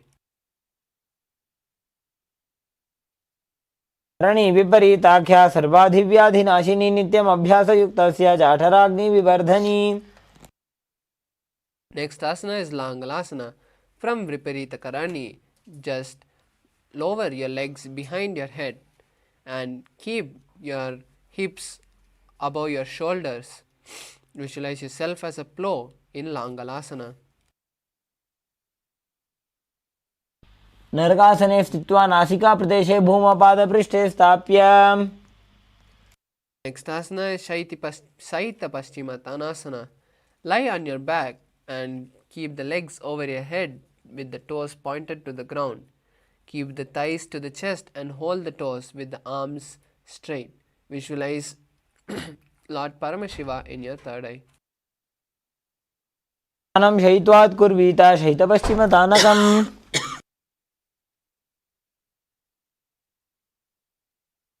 The next asana is Supta Konasana. From the same position, spread the legs wide apart and keep the hips above the shoulder. Visualize Swamiji in your third eye. परिवृत्ते कुक्षे भागे त्रिधा हि परिकीर्तितः बद्धकोणं सुप्तकोणम् ऊर्ध्वकोणमथापि च. Next asana is Chakrasana. Bring the legs over top the head and keep the toes to the ground. Hold the ankles and keep the knees straight. Roll back onto the back and keep the legs straight. Visualize yourself as a chakra. शवासनस्तद्वौ पादौ कुर्यान्मस्तकतः परो.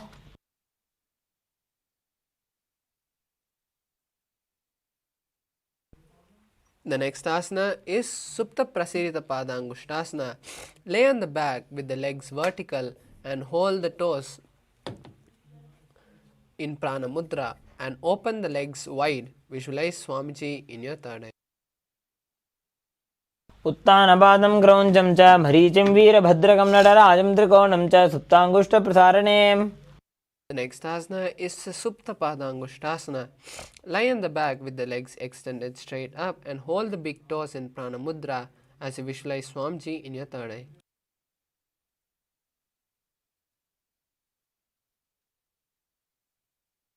नपादं क्रौञ्चं च मरीचिं वीरभद्रकं नटराजं त्रिकोणं च सुप्ताङ्गुष्ठप्रसारणे. The next asana is Matsyasana. From Supta Padangushtasana, move the legs into Padmasana and lay on the back with the opposite elbows over the head. Gaze to the nose and visualize Lord Matsya, the fish avatar of Lord Vishnu. पद्मासनं कृत्वा उत्तानशयनं चरेत्. Next asana is Parasharamasana. Lay on the back in Padmasana and place the back side of the right hand on the left palm. Gaze to the nose as you visualize Lord Rama in your inner space. प्रथमकरे पद्मासन आचे सूधो सोवे भूपरिपाछे. Asana is Sarvangasana. While laying on the back in Padmasana, lift the hips up and keep the hands supporting the hips and place the elbows on the floor. Tuck the chin to the chest and visualize Swamiji in your third eye. अथवा क्षेत्रसंक्षेपात् सर्वाङ्गासनमुत्तमम्. Next asana is Vrishchikasana. Lay on the back with one foot on the opposite thigh. Lift the other knee towards the head and extend both the arms above the head and hook the fingers forward. Visualize yourself as a scorpion. प्रथमशयन सुधोषिकेशकी संधि सुदाखे. The next asana is Vrishchikasana on the other side. Lay on the back with one foot on the opposite thigh and lift the other knee towards the head. Extend both the arms straight and hook the fingers forward. Visualize yourself as a scorpion. प्रथमशयन सुधोषिकेशकी संधि सुदाखे. The next asana is Vrishapadakshepasana. Lie on the back and interlace the fingers around the neck. Lift both the feet off the ground and extend one leg straight and other knee to the chest. Alternate extending and raising the knee again and again. Visualize Swamiji in your third eye. उत्तानशयनं कृत्वा पाद अङ्गुलिभिः कन्धरां बद्ध्वा कूर्परो मिलित्वा. The next asana is Marottanasana. Lay on the back and lift one leg one by one, touching the leg to the ears with the knees. Visualize Swamiji in your third eye. स्वोत्तानवत् संस्थितिः कृत्वा जानुद्वयं पर्यायेन कर्णयोः संस्पृशेत्.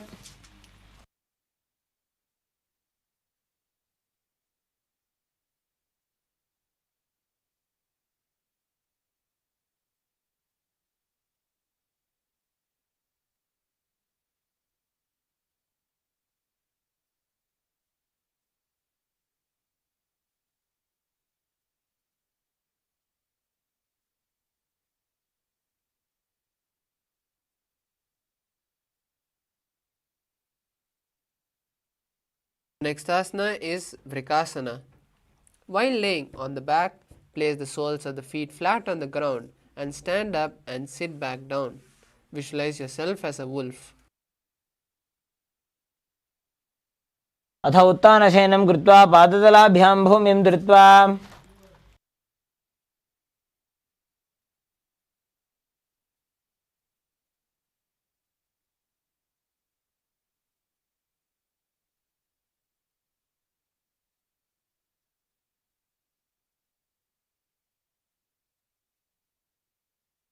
Next asana is Luthasana.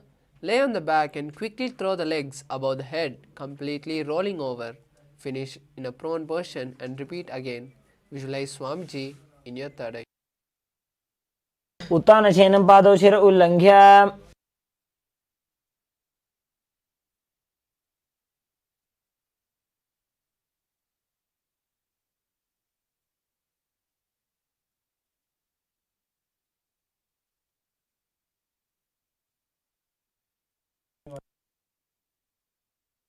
The next asana is Saratasana. Lay on your belly with the toes extended and hands on the ground by the shoulder. Contract the lip to make a flute kind of sound. Visualize carrying warriors into battle.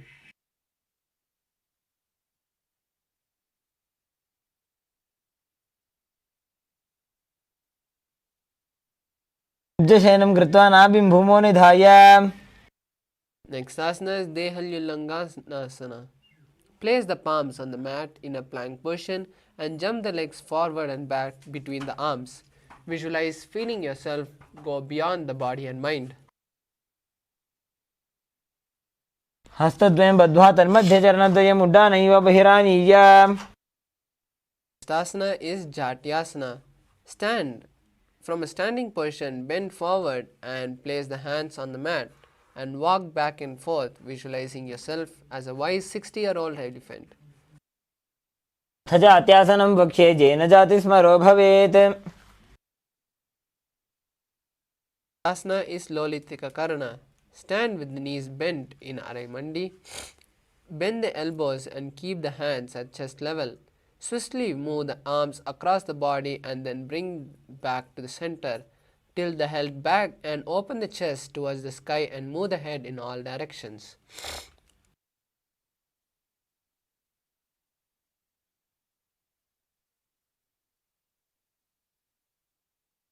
Next asana is Sarpasana. If you have a rope, tie the feet with a rope and stand erect like a rod. Keep the arms at the side and touch the thighs, visualizing your Kundalini rising. Visualize your Kundalini rising across your body.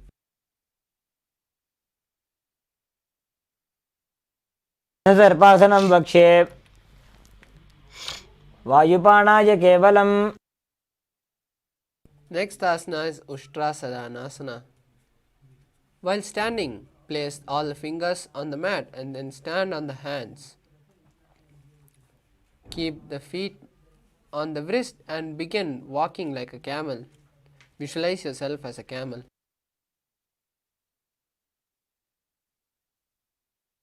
मुष्टिकनिष्ठिका प्रदेशेन भूमौ निधाय. Asana is Ashwasana. From the same position, now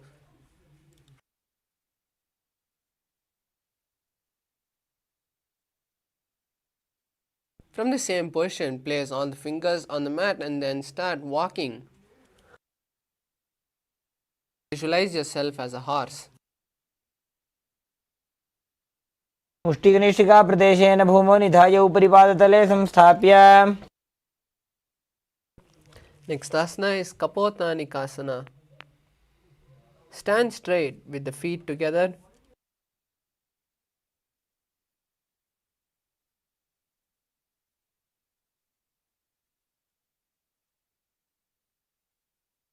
Stand straight with the feet together and interlace the hand behind the back and pull them down towards the calves. Visualize yourself as a soaring bird. पादतले भूमौ निधाय पृष्ठभागेन हस्तौ जङ्घापर्यन्तं नीत्वा.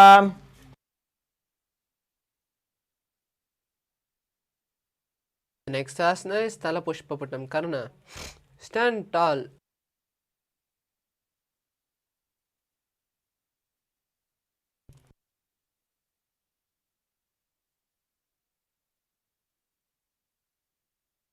Stand tall with the palms together in Namaskara Mudra and gently bend the knees, keeping the toes pointed outward. Simultaneously open the palms and raise one heel off the ground.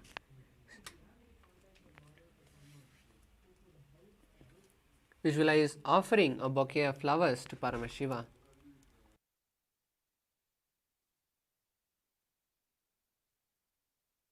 Next asana is Khadgasana. Lie on the stomach and jump the feet up towards the hands and stand. Bring the palms together, forming a horn of a rhinoceros. Visualize yourself as a rhinoceros. तमासनं कृत्वा पादतलाभ्यां भूमिं धृत्वा. Next asana is Uttanottanam. For this asana, you can use weights.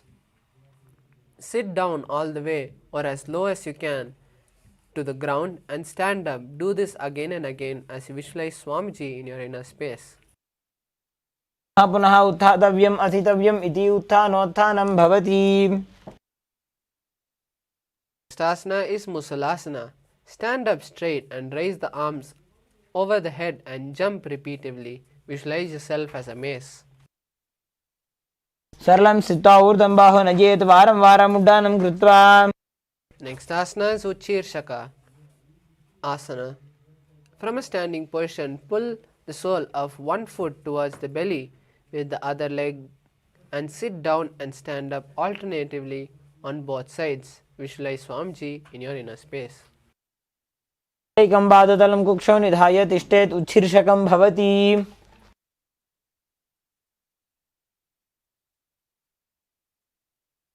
The next asana is Parshvajanukarna. Stand and keep one leg slightly bent with the toes pointing to the side. Bend and lift the opposite knee to the chest, pointing the toes downwards. Keep the arm holding the knee and hand pointing outward and closed into a fist.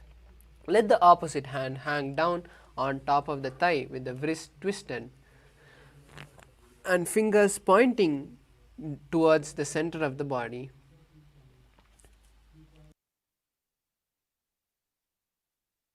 Next asana is Tandavasana.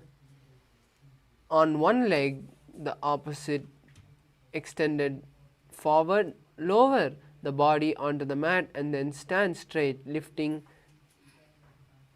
the raised leg to the opposite thigh. Visualize dancing fiercely as Lord Shiva. तेन पादेन स्थातव्यं ताण्डवासनं भवति. Next asana is Brahmanasana. Place the left foot on the opposite thigh and stand erect on the mat like a rod. Keep the hands by the side and visualize yourself being blessed by Lord Brahma. ब्राह्मणासनमावक्षे यत्कृत्वा ब्राह्मणो भवेत्. Next asana is Garudasana 3. Stand and wrap the legs over and around the right knee. Tuck the left toe on the other side of the right calf and simultaneously cross the left arm below the right and bring the palms together. Visualize yourself as Lord Garuda.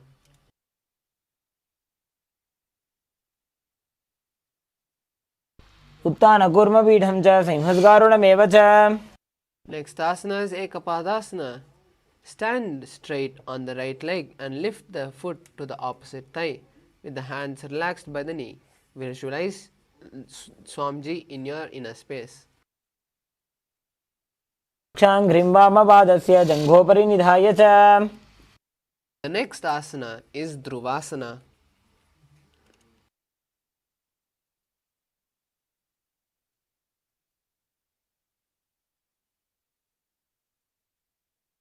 Stand on the right leg with the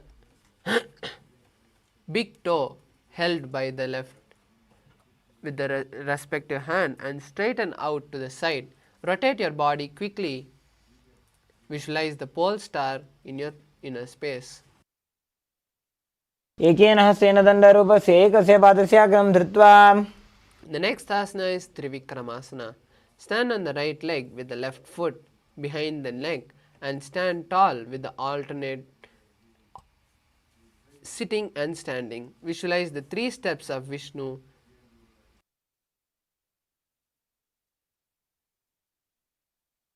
ग्रीवायां पादं संस्थाप्य स्थातव्यम् उत्थातव्यं त्रिविक्रमासनं भवति. Next asana is the Parshvajanukarana. Stand and keep the legs in Araimandi and lift the opposite knee towards the chest, pointing the toes downwards. Keep the arm holding the knee into a fist and let the opposite hand hang down on top of the thigh with the waist twisted and fingers pointing towards the center of the body.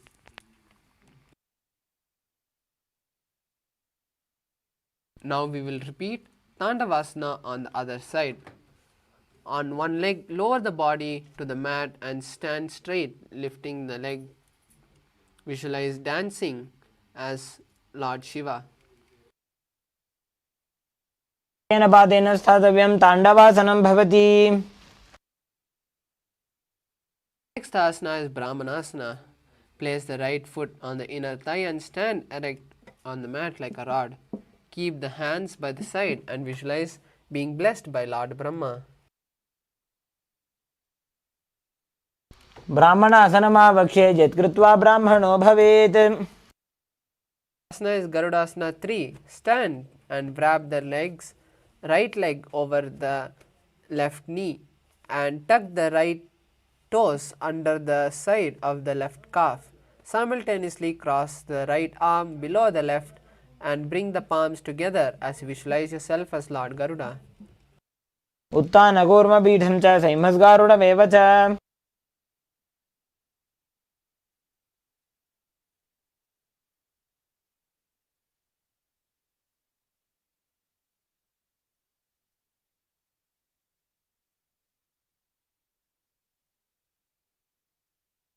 The next asana is Ekapadasana. Stand straight with the left leg on the right foot and place the hands relaxed by the knees. Visualize Swamiji in your inner space.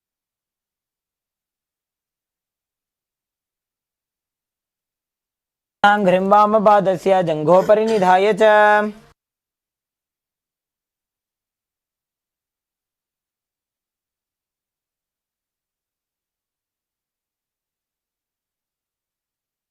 Asana is Dhruvasana. Stand on the left leg and hold the big toe of the right hand and straighten out to the side. Rotate your body quickly and visualize yourself as the North Pole star. एकेन हस्तेन दण्डरूपस्य एकस्य पादस्य अग्रं धृत्वा Next asana is Trivikramasana. Stand on the right leg and lift the left foot behind the neck and stand tall. Alternate sitting and standing as you visualize the 3 steps of Lord Vishnu. ग्रीवायां पादं संस्थाप्य स्थातव्यम् उत्थातव्यं त्रिविक्रमासनं भवति. The next asana is Samanakakarana. Stand with the feet close together and toes pointed straight out. Keep both the hands to the side of the body.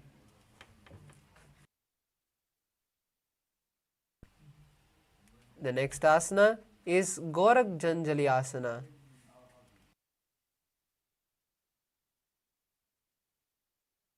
Stand erect and bend the foot forward. Bring both the hands underneath the knees and make a finger lock. Sit in a squatting position and let the finger lock touch the navel. Visualize the sage Goraknatha. तमहि उभोः ये बाहुरी नीचो मुनिहोवे. The next asana is Kanchiyasana.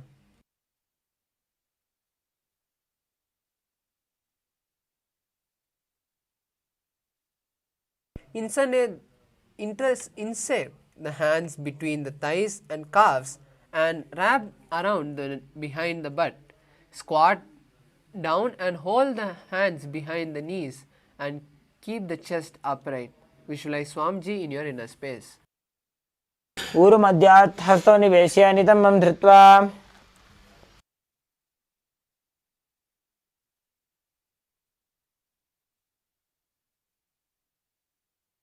The next asana is Bhairuvasana. Bring the feet together and sit in a squatting posture. With the heels touching the perineum, hold the hands at the back and sit upright. Visualize Lord Bhairava, Kala Bhairava in your third eye. दो बगा की धैर्या की माहिली core मिलाई. The next asana is Varahasana. Squat all the way down to the ground and keep your feet together and toes apart. Bring your elbows close to the head and palms joined over the back facing downward. Visualize yourself as a boar, one of the 10 incarnations of Lord Vishnu. पागदरी की माहिली core मिलाई भना पानी उकड़ मोड़ वैसे.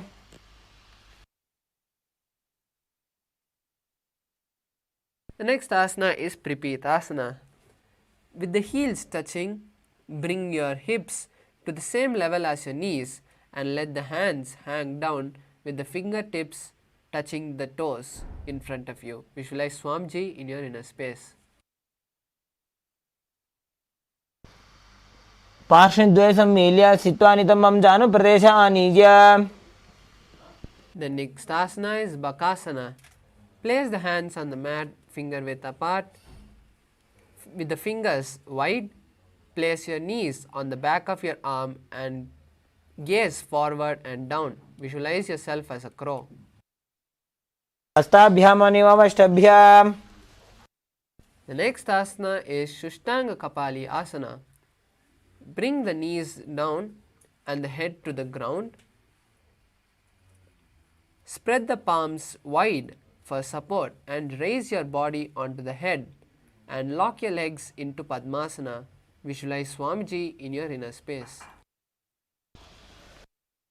आसन को गुण कपाल आछो होई.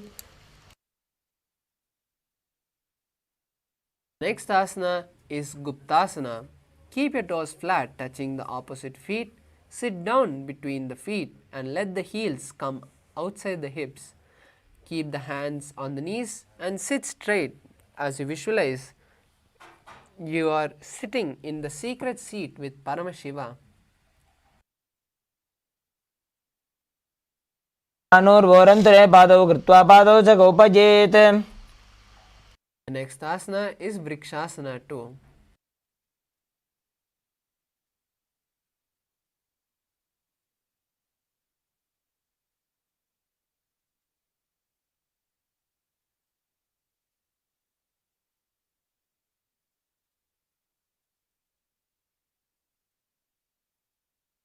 Place the hands on the ground, with the fingers wide, and lift the body up into a handstand.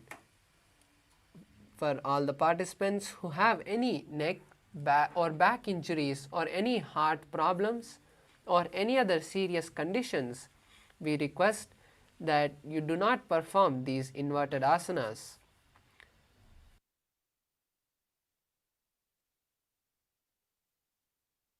चक्रक्षालनाय वृक्षासनविशेषकान्. The next asana is Shibhuasana. From this same portion, gaze at the third eye and visualize Tejas, the light energy flowing from your third eye. जोड़ी माही गुल्भ मिलाए.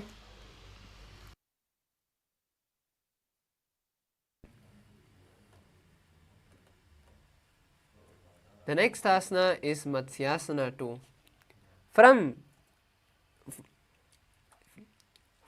Tarakshvasana, the plank position, jump the legs and hands and keep the palms by the chest and press your body off the mat and push your body up and down again and again as you visualize yourself as a fish.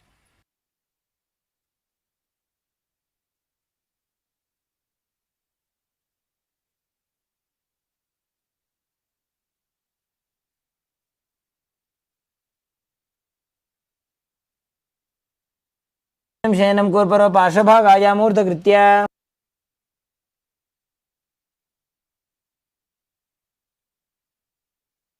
The next asana is Sarpasana 2. Lie prone on the belly with the hands on the hip. Extend the legs jointly and keep the toes pointed.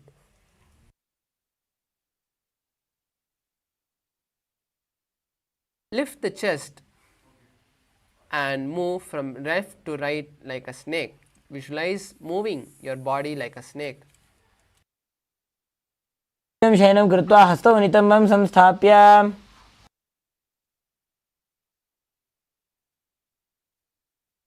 Next asana is Niralambasana. Lie prone on the belly and keep the hands in Padma Mudra, lotus posture, and hold the chin with the legs and toes pointed. Visualize feeling self-supported. कराभ्यां पङ्कजं कृत्वा तिष्ठेत् कुर्परया सुधीः.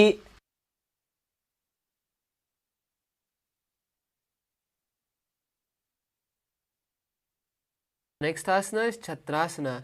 Lie on the stomach and place the hands flat on the mat in front. Straighten the arms and bend the knees, bringing the feet forward and upwards. Visualize yourself protecting your Guru from sun rays.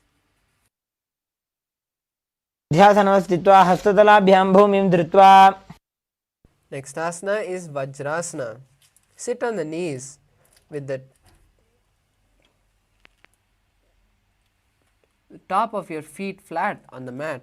Bring the buttocks onto the heels and stretch the arm in front, placing the palms down.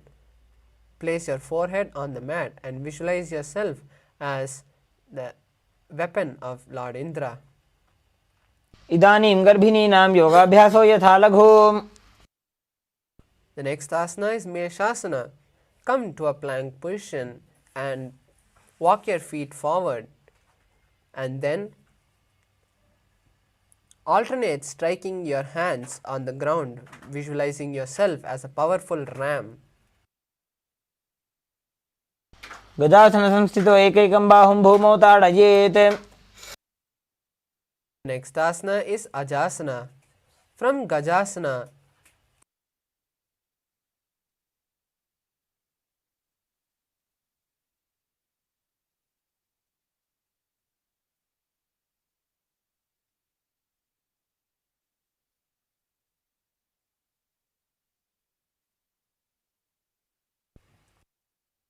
गजासनसंस्थितो पादद्वयमन्तराळे कृत्य.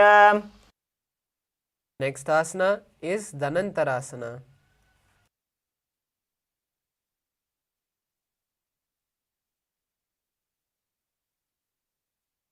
Sit on the heels with the legs together and interlace the fingers around the toes. Pull the feet upwards and then place the hands on respective knees. Keep the spine straight and visualize Swamiji in your inner space. प्रभविधि परिहाता की काकसी से फना शरा मोड़ी Asana is Angamotanam. Interlace your fingers in front and then behind you. Stretch your arms forward and then the side backwards, giving a massage to various muscles and joints. तयोंगुलीर्बद्ध्वा मध्यात् सर्वमंगम निष्कासयित्वा. Next asana is Garudasana 4. Sit on the heels in Vajrasana and bring the feet and heels outside. Visualize yourself as Lord Garuda. उत्तानकूर्मपीठं च संहस्गारुडमेव च. Asana is Ananda Mandirasana. Sit with the legs folded backwards with the toes pointing.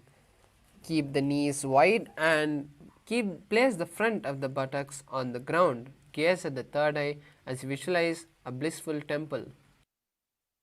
अथ पक्षे वीरनाथ आनन्दमन्दिरासनम्. The next asana is Mandukasana 2. Sit with the knees wide and the feet overlapping on the ankles. Place the hands under the knees and gaze at the nose as you visualize yourself as a frog. पृष्ठं सम्पीड्य गुल्फाभ्यां जान्वङ्गे सबलयाकृतिः.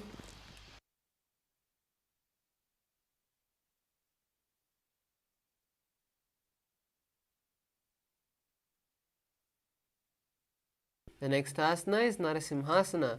Keep your toes on the mat and the heels together. Place the perineum on the heels and place the palms on the ground and spread the fingers wide. Visualize yourself as Lord Narasimha. दो फणा पानी होए वैसे एड़ी Mailer गुदानी वैसे. The next asana is Bishrakasana. Sit on the toes and place the perineum on the heels. Spread the knees sideways.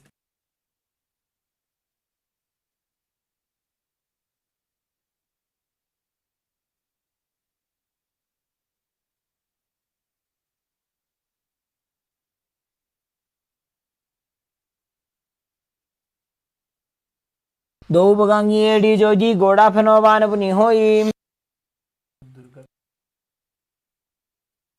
Next asana is Makadasana. Keep the soles together on top of the feet and sit on the heels and bend the elbows, bringing the fingers to the armpit. Imitate a monkey and visualize yourself as a playful monkey. दो पगदले संपुट आने तनिगे पिष्टि भूमि परिठाने. Next asana is Vajrashankarasana. Stand on the toes and bring the soles of the feet together. Sit on the heels and keep the knees wide off the floor. Hold the elbows behind the back and visualize a diamond. प्रथम पणा पानी होए वैसे दो वो एड़ी गुदानी वैसे. The next asana is Kanjanasana. Keep the toes down and ankles crossed behind and sit on the heels. Place the palms on the mat and visualize perfect health.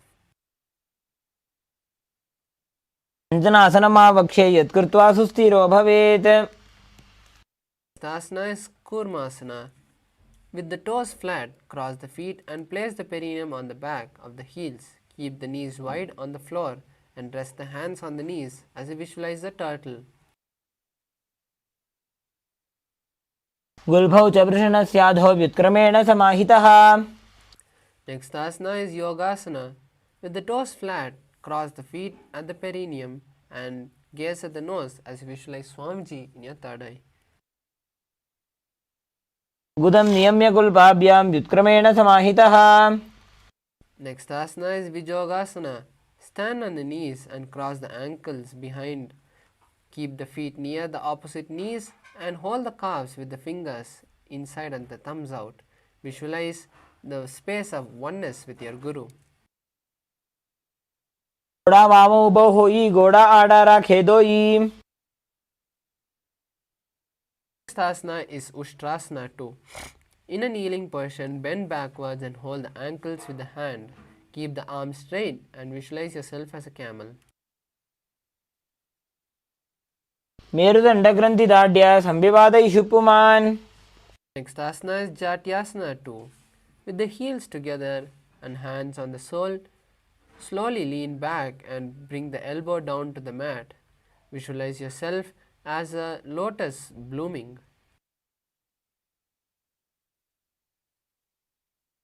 दो एड़ी संपुट करे सोले मूल द्वारी धरे. Next asana is Viratasana. Sit on the heels with the thighs and calves together. Lean back and touch your back on the ground and then rise up. Use the support of hands if needed. Do this again and again. Visualize healing your causal and subtle form of your body. Ganga पृष्ठभूमो निधाय जंगोत्रयोः ऊरुनि संस्थाप्य. The next asana is Kapotasana. From Viratasana, raise the hips high and bring the forearm on the mat and hold the back of the heel. Bring your head between the feet and visualize yourself as a beautiful dove. मेरुदंडग्रंथिदाढ्य संविवादयिषु पुमान्. The next asana is Varasana. Stand upright on the knee with the toes tucked and hold the arms with opposite hand. Visualize you are receiving a boon from Paramashiva.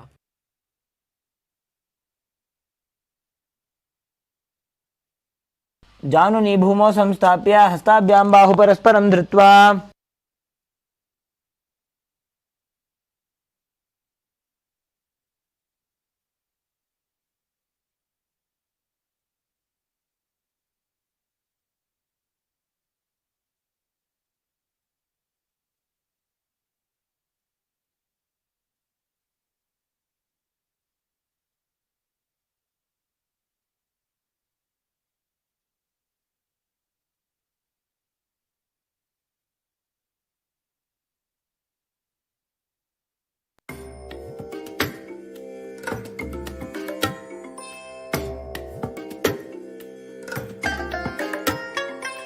I bless you all. Let you all open all your three eyes and manifest the powers of Mahasadashiva. Om Nithyananda. Sorry for the technical glitch. Let us now continue with the Dvitiya Vinyasa Krama. The next asana is Varahasana 2. Keep the knees together and toes tucked. Lean forward and bring the elbows to the mat. Keep the hands holding the head and rest the head on the hands. Visualize yourself as the boar. चंद्रं भेदनानि आसनानि निगत्यते. The next asana is Mundasana. Kneel down and place your elbow on the mat with the shoulder width apart. Interlace your fingers and place your head on the mat. Support it holding with your hands and walk your knees forward and lift your hip up and then raise your legs up. Be stable and visualize yourself as a loped tree. अधो मुंडासनं वक्षे सर्वेषां प्राणिनां सुखम्. The next asana is Andhasana. Kneel down and keep the head between the knees and elbows adjacent to the knee. Hold your head with the hands and exhale through the mouth. Visualize yourself as Swamiji. प्रथम पगतले समटारावे कोरमाइली ube मिलावे.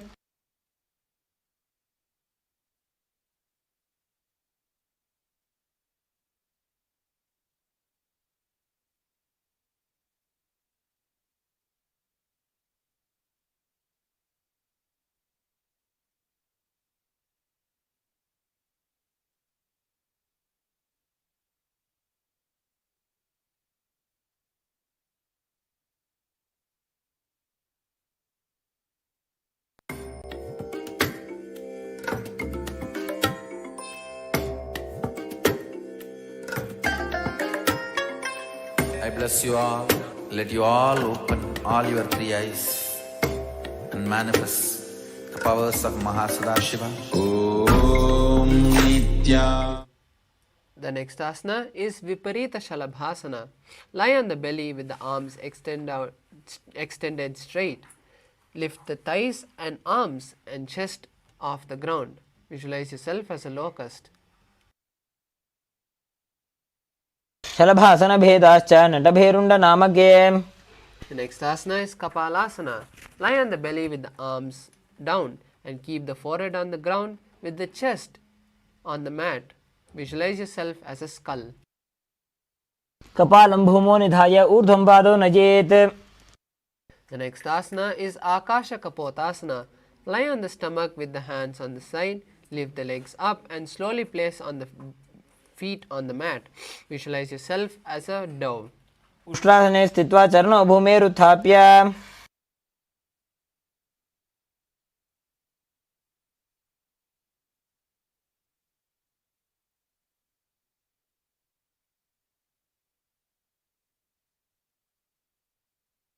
The next asana is Chatakasana. Sit on the knees and bring the chest down to the navel and touch the knees. Keep the hands on the floor with the forearms on the ground. Visualize yourself as a sparrow.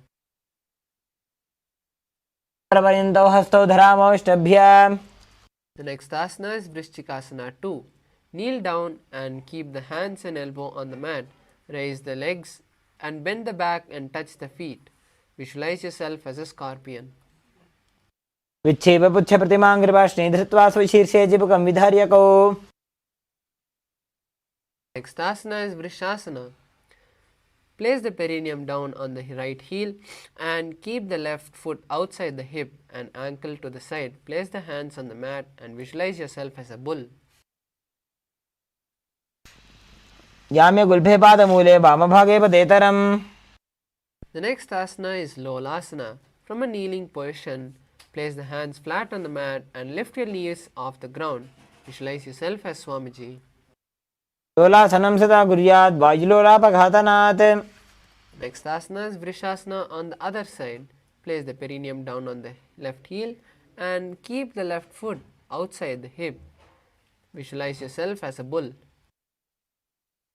गुल्भे पादमूले वामभागे पदेतरम्. The next asana is Balagunasana. Place the left toe on the ground and sit on the heel of the left foot. Place the right foot on the ground with the right knee raised towards the chest. Visualize yourself as Balaguna. आसन को गुण जल विकार जाई. Is Grahasana. Squat with the feet flat on the mat and bring the elbows under the thighs and wrap the hands around the shin. Hold on to ankles from the outside and visualize yourself as an entire planet. भूमौ संस्थाप्य जाममध्ये गुरुपरौ स्थाप्य. The next asana is Balagunasana on the other side. Place your right toe on the ground and sit on the right heel. Place your left foot on the flat on the ground and the knee raised towards the chest. Place the respective palm on the respective knee and visualize Balaguna high. आसन को गुण जल विकार जाई. Next asana is Utkatasana. You can use weights in this asana. Squat on the toe with the heels up and the knees off the mat and place the perineum on the heels with the hands on the respective knees. Visualize Swamiji in your inner space. युजास्पुजस्तीयत ऊर्वजानो यत्रासने पादतलद्वयोपरि. Next asana is Vajrasangarasana 2. Sit on the toes with the perineum on the heels and keep the soles together. Keep the knees wide off the ground and hold the opposite elbow. Visualize Swamiji in your inner space. प्रथम पणापाणी होए जैसे दो वो एड़ी को दानी वैसे. Next asana is Anilasana. Squat with the feet hip width apart, hands under the sole of the feet from inside and palms down. Keep the arms straight and elbows at the navel. Visualize your ability to consume and live off air alone. दो हाथ भूमि परिटाने कहुनी जाड़ी नाभिलक आने. Next asana is Padukasana. Place the back of your hands on the mat with the fingers facing towards the body. Step on the feet on top of the hands with the hands wrapped around the feet and walk around your mat, visualizing yourself walking with padukas. ततलयोः पादतले कृत्वा तिष्ठेत् गच्छेत् पादुकासनं भवति. The next asana is Kukkudodhanasana. Place the palms on the mat and raise both the feet upward into the air and let them fall back. Do this again and again as you visualize yourself as a rooster. हस्ततले भूमौ कृत्वा पादतले च ऊर्ध्वमुड्डानं कृत्वा. Next asana is Viparita Nirtasana. Place the hands on the mat and raise the legs upward into a handstand. Move around on two hands, dancing.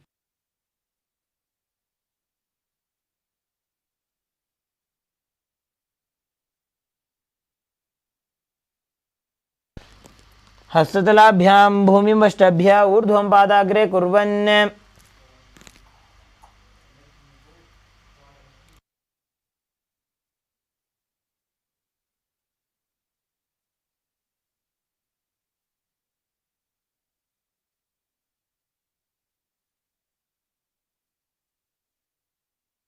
Next asana is Kunjarasana.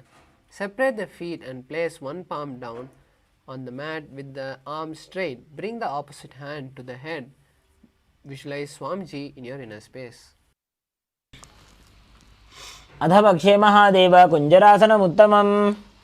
The next asana is Kunjarasana on the other side. Repeat Kunjarasana on the other side. अधपक्षे Mahadev कुञ्जरासनमुत्तमम्. The next asana is Kadambasana. Sit on the ground with the feet flat and heels close to the body and hold the respective ankles. Visualize yourself as a Kadamba tree.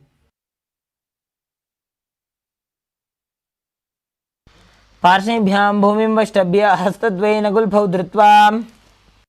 The next asana is Pavanamuktasana. Sit with the heels at the perineum and hold the knees with the hands.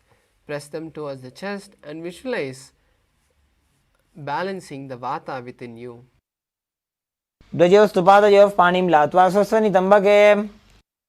The next asana is Chakorasana. Sit and lift one leg behind the head and place both the hands flat on the mat and extend the opposite leg with the knee straight.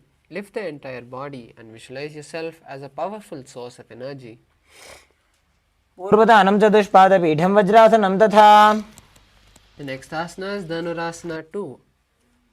Sit on the ground and hold the left toe with the left and index fingers. Pull the foot towards the ear and visualize yourself as a bow. पादाङ्गुष्ठोदुपाणिभ्यां गृहीत्वा श्रवणावधि. The next asana is Ashtavakrasana. Lift your leg over top the left shoulder and bring the right foot across and hook on top of the left foot. Lean forward and down while extending the leg out to the left. Visualize yourself as a flying crane. वासिष्ठमथकौण्डिन्यम् ऊर्ध्वकुक्कुटमेव च. The next asana is Pranasana. Place the right foot on the left thigh and bring the left foot flat on the ground. Have the left shoulder underneath the raised left leg and place the hand flat on the ground. Visualize you're immortal. तत् प्रभेदं वक्ष्यामि करोति यः स चामरः. Next asana is Parshvamachendrasana. Place the right foot at the root of the left thigh and then the left leg by the side of the right knee. Hold the left hand by the right and twist the body. Visualize the great sage Matsyendranatha. पार्श्वाभ्यां धृत्यतेयास्तु पार्श्वमत्स्येन्द्रमुत्तमम्. Next asana is Chakorasana on the other side. Visualize yourself as a powerful source of energy. पार्श्वाभ्यां धृत्यतेयास्तु पार्श्वमत्स्येन्द्रमुत्तमम्. Next asana is Dhanurasana on the other side. Perform Dhanurasana on the other side as you visualize yourself as a bow. पादाङ्गुष्ठोदुपाणिभ्यां गृहीत्वा श्रवणावधि. Next asana is Ashtavakrasana on the other side. Visualize yourself as a flying crane. वासिष्ठमथ कौण्डिन्यम् ऊर्ध्वकुक्कुटमेव च. The next asana is Pranasana. Perform Pranasana on the other side and visualize yourself as immortal. एतत् प्रभेदं वक्ष्यामि करोति यस्य चामरः. Next asana is Parshvamatsendrasana on the other side. Perform Parshvamatsendrasana on the other side and visualize yourself as Matsendranatha. पार्श्वाभ्यां धृत्यते यास्तु पार्श्वमत्सेन्द्रमुत्तमम्. The next asana is Ardha Pachimatanasana. Extend both legs in front of you and bend one leg towards the perineum and hold the straightened leg with both the hands. Visualize Swamiji in your inner space. एकं पादं प्रसार्य एकं पादस्य पार्श्वना Seoni सम्पीड्य. Next asana is Kraunchasana. Fold the bent leg behind and straighten the leg which is straight and hold it up. Visualize yourself as a crane. उत्तानपादं क्रौञ्चं च मरीचिं वीरभद्रकम्. The next asana is Ardha Pachimatanasana on the other side. Perform Ardha Pachimatanasana on the other side and visualize Swamiji in your third eye. एकं पादं प्रसार्य एकं पादस्य पार्श्वना Seoni सम्पीड्य. The next asana is Kraunchasana. Perform Kraunchasana on the other side as you visualize yourself as a crane. उत्तानपादं क्रौञ्चं च मरीचिं वीरभद्रकम्. The next asana is Swastikasana. Sit with your soles between thighs and calves and visualize yourself as embodiment of peace and good fortune. जानुर्वोरन्तरे सम्यक् कृत्वा पादतले उभे. The asana is Gorakshasana. In the same position, cover the respective calves, ankles with the respective hand and visualize yourself as Goraknatha. जानुर्वोरन्तरे पादौ उत्तानो व्यक्तसंस्थितौ. The next asana is Bhaghasana 2. Sit in the same position and perform Shanmukhi Mudra, which is locking the mouth with the little and ring finger, close the nose with the middle finger, close the eyes with the index finger and the ears with the thumb fingers. Visualize Swamiji in your inner space. वामं पार्श्वमुखं संस्थाप्य दक्षाङ्घ्रिवामजगने. Next asana is Yogasana 2. From the same position, place the palms on the side of your knees and visualize Swamiji in your inner space. उत्तानो चरणौ कृत्वा संस्थाप्योपरि जानुनोः. The next asana is Urdhva Kukkutasana. From the same position, now place your palms on the mat and lift your body off the mat, visualizing yourself as a rooster. ऊर्ध्वकुक्कुटवासिष्ठमरीचिहलमत्स्यकम्. The next asana is Siddha Haratali Asana. From Padmasana, insert both the hands in the gaps of your thighs and calves, but do not lift your body off the ground. Visualize Swamiji in your inner space. पद्मासन आचे सुधो सोवे भूपरि पाछे. The next asana is Hamsasana. From the same position, now lift your body off the mat and visualize yourself as a swan. आसने स्थित्वा स्कन्धपर्यन्तं ऊरूनि नीत्वा. The next asana is Karmukasana. From the same position now, bring your hands behind your buttocks and lock them in Parashamudra as you visualize yourself as a bow. प्रथम पद्मासन को करे घोड़ा संधि माही कर इधरे. The next asana is Kurmasana 2. From Padmasana, bring your hands from the gaps of your calves and thighs and lock them around your neck. Visualize yourself as a turtle. By जंग पर दक्षिण बाबा दाई जंग पर by लियावा. From the same position, now visualize yourself in the secret knot posture of Paramashivoham. अथ पक्षे नीलकण्ठः ग्रन्थिभेदासनं शुभम्. Now from the same posture, lie down on the back and lock yourself Lock your hands behind your neck and visualize yourself as a tortoise. कुक्कुटासनबन्धस्थं कराभ्यां धृतकन्धरम्. The next asana is Pangu Kukkutasana. Now be seated in Padmasana and lift your body with one palm, one hand alone. Visualize yourself as a rooster. कुक्कुटासनं स्थित्वा एकेन हस्तेन अन्यस्य मणिबन्धं धृत्वा. Now repeat Pangu Kukkutasana on the other side as you visualize yourself as a rooster. कुक्कुटासनं स्थित्वा एकेन हस्तेन अन्यस्य मणिबन्धं धृत्वा. The next asana is Gridrasana.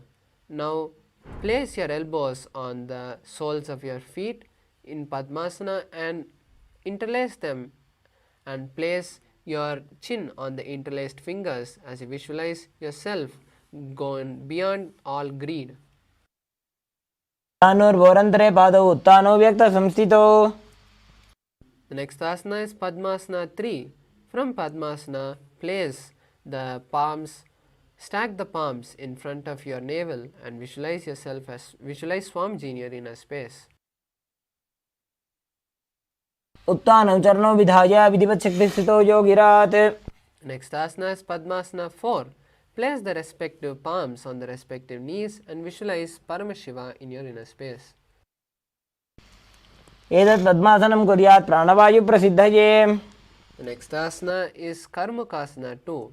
From Padmasana, hold the opposite toe and circle them as you place the other hand on the knee. Visualize yourself as a bow. अथान्यासनमावक्षे योगपूरकरक्षणात्. Next asana is Karmukasana 3. From Padmasana, cross your hands behind the back and catch the respective toe. Visualize yourself as a bow of Paramashiva.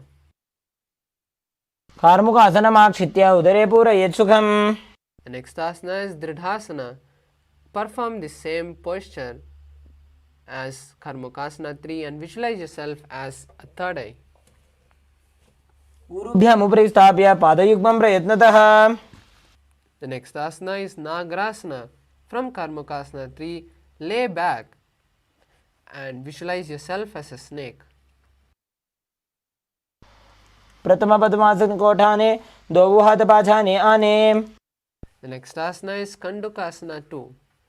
Now release the Padmasana and hold your legs with your hands and squeeze your body and visualize yourself as a ball. नेत्रासने स्थित्वा हस्तपादान् निष्कुष्य. The next asana is Urdhva Pavanasana. Now release your legs and interlace your fingers behind your head and visualize Swamiji in your inner space. प्रथमे सूधो सैनकरावे घोड़ा उभा राशि मिलावे. The next asana is Markatapitasana. Lay on your back and bend the knees and keep the feet flat on the mat. Place the unturned palms under the heels and lift the hips up. Visualize yourself as an alpha ape. उत्तानशयनं पादतले उत्तानहस्तयोः स्थापयेत्. Now the next asana is Uttana Shikipitakasana. From the same position now, place your palms on the hips and straighten your legs. Visualize Swamiji in your inner space. जङ्घोरुबलहीनश्चेत् उत्तानशिखिपीठकम्. The next asana is Narakasana. Lie supine and raise the hips and legs up. Visualize yourself traveling through Naraka. ग्रीवाकण्ठेन भूमिं विष्टम्भ. Next asana is Tiryannaukasana. From Narakasana, place your hands on your hips and slowly angle your legs forward. Visualize yourself as a boat. नौकावत् स्थित्वात् ऊर्ध्वं पादाग्रद्वयं नयेत्. The next asana is Dvajasana. Visualize from the same position now. Place your hands down and visualize yourself as the Kailasa flag. तिर्यन्नौकावते ग्रीवापृष्ठकूर्परैः भूमिं वष्टभ्य. The next asana is the last asana of the Dvitiya Vinyasa Krama, which is the Mrittasana. Lie down on your back and unclench from all the micro movements of your body. Visualize Paramashiva Visualize Swamiji in your inner space. उत्तानं शववद्भूमौ शयनं तु शवासनं श्रमहरं चित्तविश्रान्तिकारणम्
पूर्णस्य पूर्णमादाय पूर्णमेवावशिष्यते।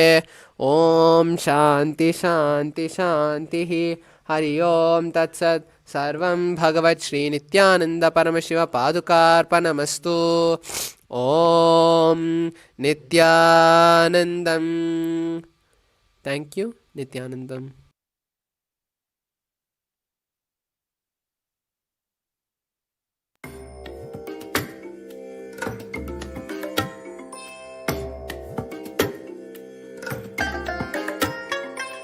I bless you all. Let you all open all your three eyes and manifest the powers of Mahasadashiva. Om Nithyananda Paramashivoham. Om Nithyananda Paramashivoham. Om Nithyananda Paramashivoham. Om Nithyananda Paramashivoham. Om Nithyananda Paramashivoham. Om Nithyananda Paramashivoham. Nithyananda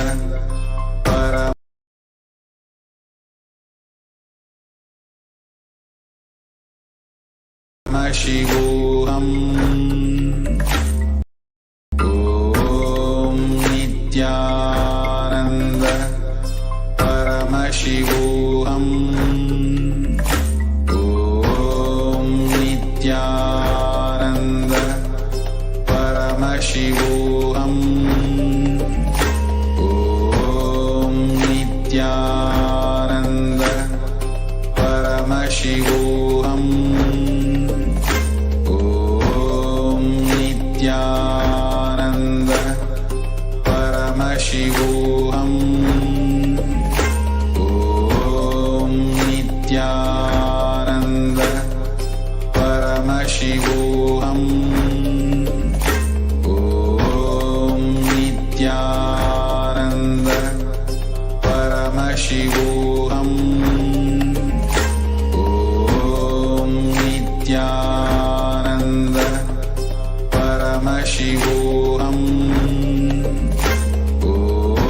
Om Nithyananda Paramashivoham.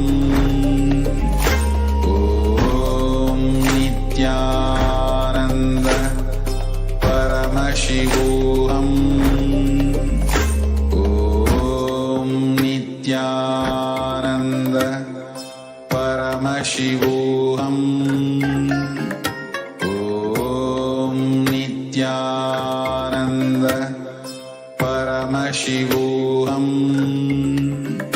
Om Nithyananda Paramashivoham. Om Nithyananda Paramashivoham. Om Nithyananda Paramashivoham. Om Nithyananda Paramashivoham. Om Nithyananda Paramashivoham. Om Nithyananda Paramashivoham. Om Nithyananda Paramashivoham. Om Nithyananda Paramashivoham. Om Nithyananda Paramashivoham. Om Nithyananda Paramashivoham. Om Nithyananda. Nithyananda, I welcome everyone for the third eye power manifestation session that we are going to do now. So this is the power manifestation session. I welcome everyone, all of the Paramashivoham level 3 season 3 participants on the day 5 of the Paramashivoham level 3 program. I request all the participants to please be seated in front of the camera to begin the power manifestation with the Sadguru Vandanam. Also, please make sure to get your eye bands and be seated in front of the camera. We are going to be beginning with the Sadguru Vandanam.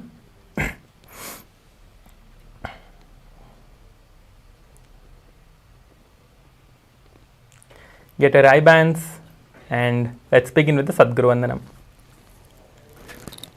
Nithyanandam Paramasukhadam Kevalam Jnanamurtim Dvandvatitam Gagana Sadrusham Tattvamasyaadhilaksham Ekam Nithyam Vimalamachalam Sarvadhi Sakshibhutam Bhavatitam Trigunarahitam Sadgurum Tam Namami.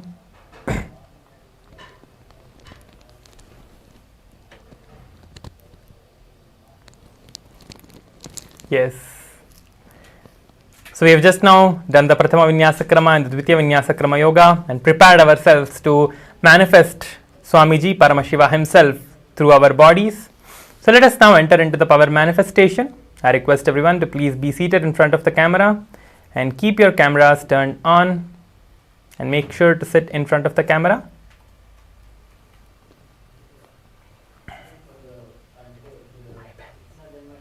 Get your eye bands. If you have Jnananjana, you can get the Jnananjana as well. But if you don't have it, it's okay. You can still manifest the power without the Jnananjana. Please make sure to keep your cameras turned on. Pavan K, Bigyan Chap again.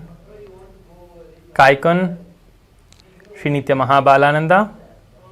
Please make sure to keep your cameras turned on throughout the session. If you have any questions, you can put it in the Zoom chat and I'll be taking your questions and answering. Please make sure to post any questions you have in the Zoom chat.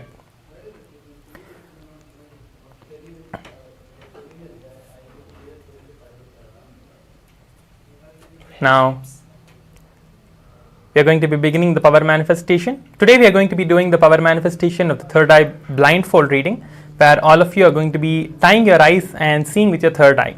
Okay, so today we are going to be seeing various different shapes for the power manifestation. Okay, yes.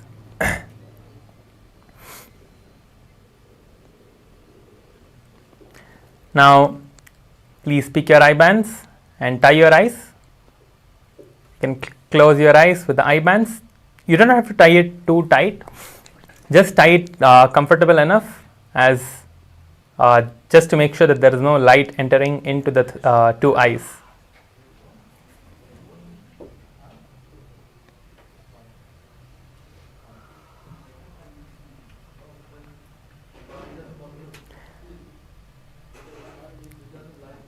CJ Feng, Ashok Amen, Hai Bo Tang and Sanjay Ori, please turn on your cameras and be seen in the camera. Please make sure to be in the camera. Bigyan Chapagain and Kaikun, please make sure to turn on your cameras and be in the camera.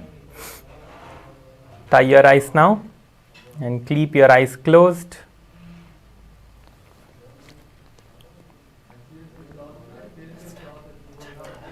Let's start the power manifestation. Keep your eyes closed and start chanting the Mahavakya. Visualize Swamiji in your third eye.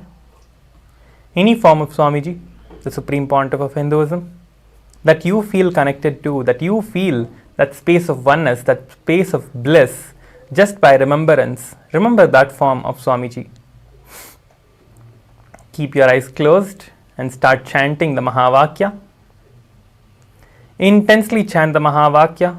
Your entire being should vibrate with that vibration of the Mahavakya. Start chanting now. Do not open your eyes. We are going to be projecting the image soon. Let us enter into the space of oneness and intensely chant the Mahavakya and prepare ourselves to manifest the powers. The image is now being projected to you all in the screen. Do not open your eyes. Chant the Mahavakya intensely and just request Swamiji in your third eye. Swamiji, please show me whatever is being projected on the screen, and you will start seeing whatever is being projected. Yes, the image is now being projected. Please go ahead and start seeing through the third eye. Just request Swamiji. Swamiji, please show me whatever is being projected on the screen. Just close your eyes. You don't have to again and again, constantly keep asking Swamiji, please show me, please show me, please show me. You don't have to do that. Just ask once. Just put that request to Swamiji once. Okay? And once you put that request at Swamiji's feet, just close your eyes and chant the Mahavakya intensely, establishing yourself in that space of oneness. Okay? You will start seeing the image that is being projected to you all in the screen. Nithyananda Paramashivoham Om Nithyananda Paramashivoham Om Nithyananda Paramashivoham Om Nithyananda Paramashivoham Om Nithyananda Paramashivoham Om Nithyananda Paramashivoham Om Nithyananda Paramashivoham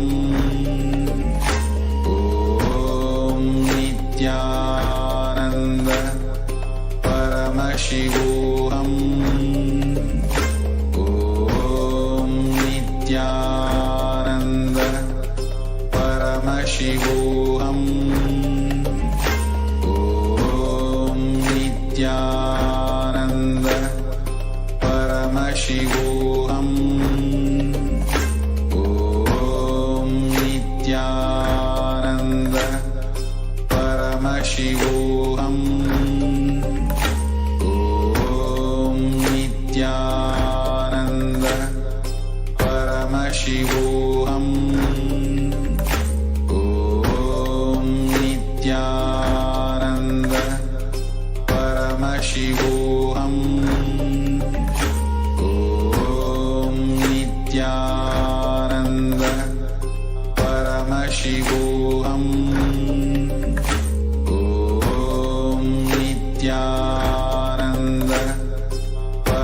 Paramashivoham. Om Nithyananda Paramashivoham. Om Nithyananda Paramashivoham. Om Nithyananda. Now slowly open your eyes and relax. Yes, now all of us have manifested the power of the third eye in the first round. So whatever the image that was projected, the shape that was projected to you, can go ahead and you can put that in the Zoom chat. Whatever the color or the image or the shape, whatever you saw in your third eye, go ahead and put that in the Zoom chat. Whatever the shape and the color you saw of the shape, put this in the Zoom chat, and I'm sure all of you manifested the power, because we've been doing the power manifestation for the past 5 days, and we are all establishing ourselves in the space of oneness with Swamiji. And even if you feel that, okay, I'm not able to manifest for whatever reason, I've been trying for the past 5 days, but it's still not coming, you do not have to worry, you are going to manifest the power. Just do not feel that, okay, I have to force myself, sit and do the power manifestation. No, you don't have to do that. Just constantly, just keep it as a playful power manifestation that you do. Just chant the Mahavakya whenever you want, and just close your eyes and just see what is there in front of you. Just request Swamiji and just sit in that space of oneness, and you will definitely start seeing. You will manifest the power.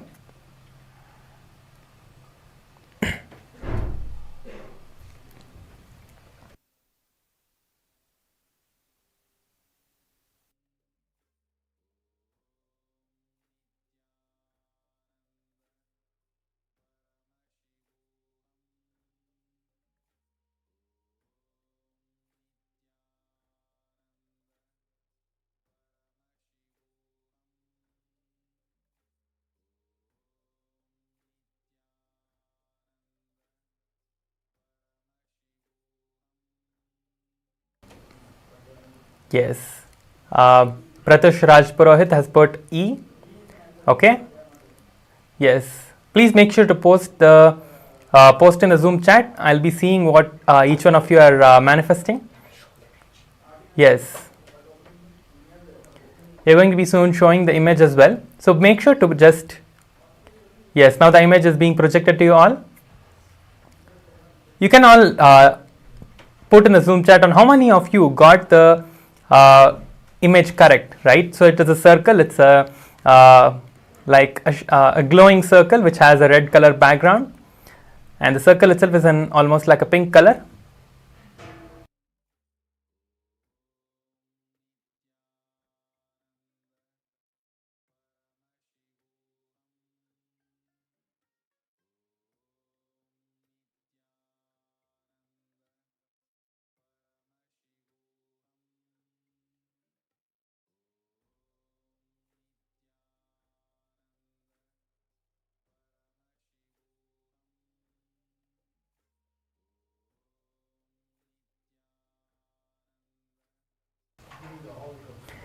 Yes. Srinitya Mahabalananda is saying that you saw the Kailasa flag with brown color, okay, and Pankaj is saying that he saw a circle with orange and red. That's amazing. That's correct. That's correct. So this is a circle. You saw the shape correct, and also you saw the red color background. That is also perfect. So you are manifesting the power. That's great. So keep the power manifestation going. Make sure to do it every day. Now we'll be moving on to the next round. Second round of the power manifestation. Now all of you close your eyes, tie your eyes with the eye bands, cover your eyes with the eye bands now.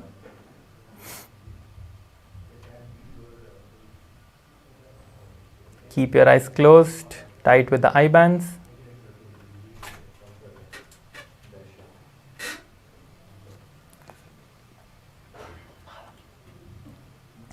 Intensely start chanting the Mahavakya, keeping the visualization of Swamiji in your third eye. Intensely chant the Mahavakya, establishing yourself in that space of oneness.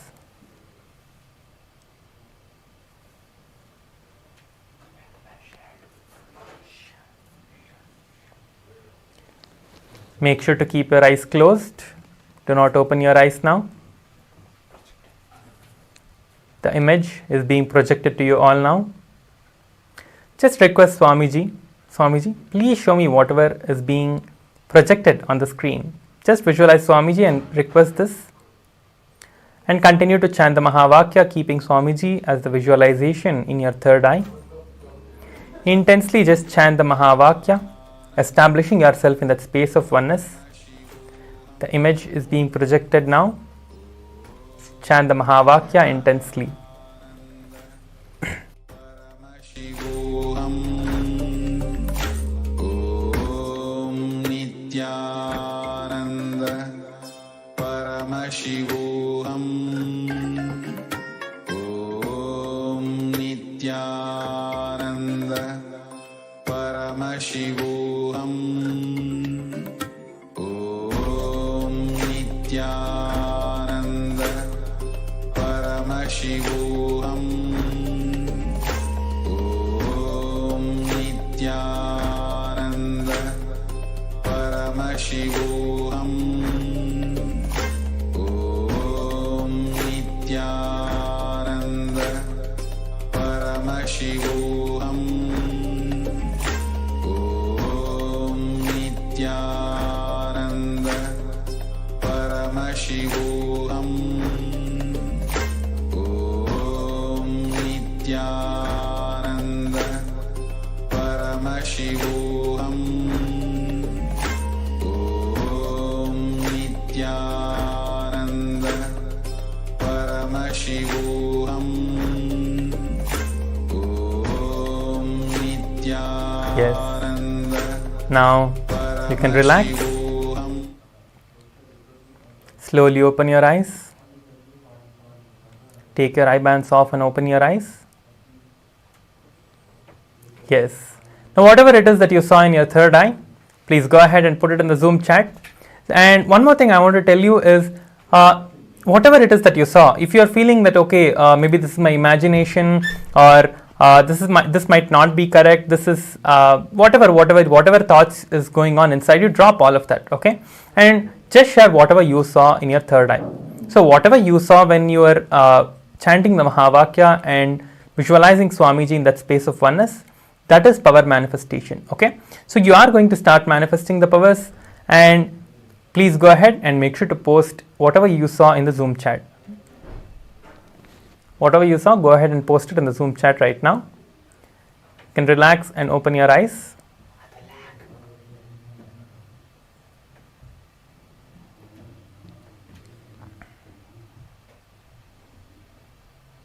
Whatever color, whatever shape, whatever you saw, make sure to share everything in a Zoom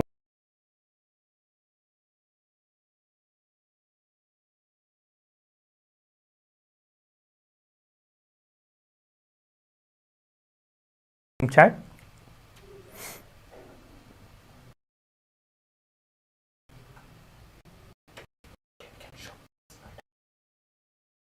So now the image is going to be projected.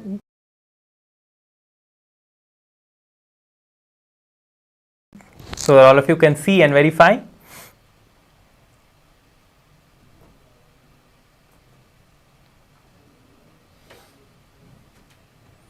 Now the image is being projected to you all. So this was the triangle, the shape was triangle. So there are a mixture of various, a few colors in this, you can see. So this was the image that was projected, and if you saw the color as well correct, you can post that as well in the Zoom chat. And now we have manifested 2 rounds of the power manifestation of the third eye reading. Congratulations to everyone who has manifested the power.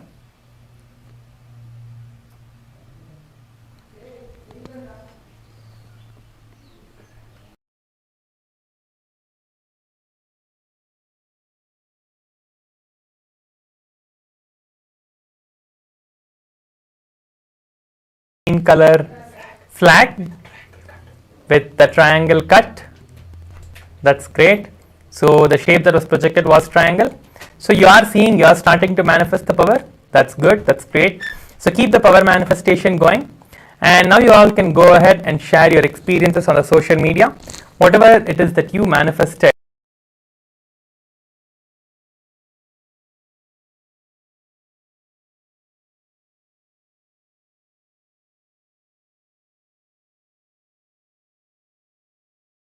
So go ahead and share your experiences on the social media, in Facebook and all the other social media platforms. With this, we come to the end of today's power manifestation. Let us finish with the Purna Mantra. Om Purnamada Purnamidam Purnat Purnamudachyate Purnasya Purnamadhaya Purnamevavashishyate. Om Shanti Shanti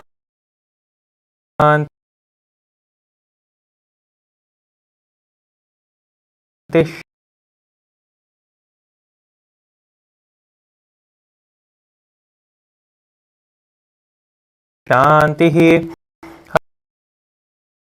Hari Om.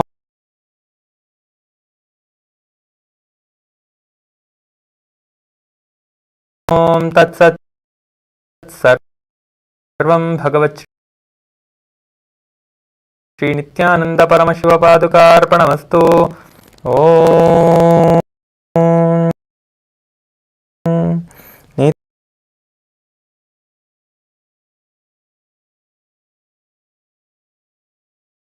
Nithyanandam.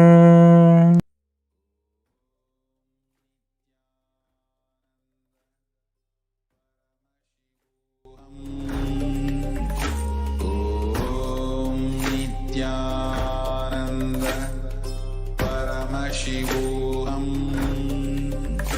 Om Nithyananda Paramashivoham. Om Nithyananda Paramashivoham. Om Nithyananda Paramashivoham. Om Nithyananda Paramashivoham. Om Nithyananda Paramashivoham. Om Nithyananda Paramashivoham. Om Nithyananda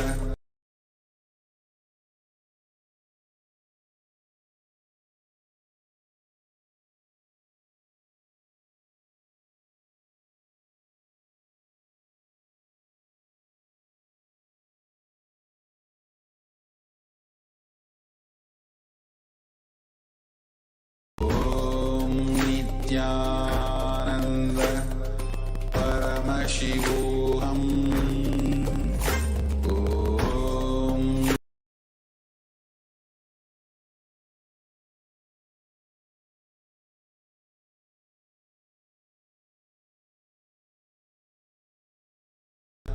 Paramashivoham. Om Nithyananda Paramashivoham. Om Nithyananda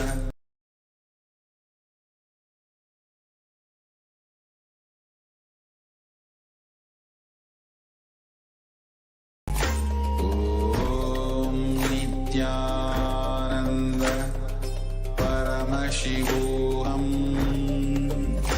Om Nithyananda Paramashivoham. Om Nithyananda Paramashivoham. Om Nithyananda Paramashivoham.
नित्यं विमलमचलं सर्वदी साक्षिभूतं भावातीतं त्रिगुणरहितं सद्गुरुं तं Namami.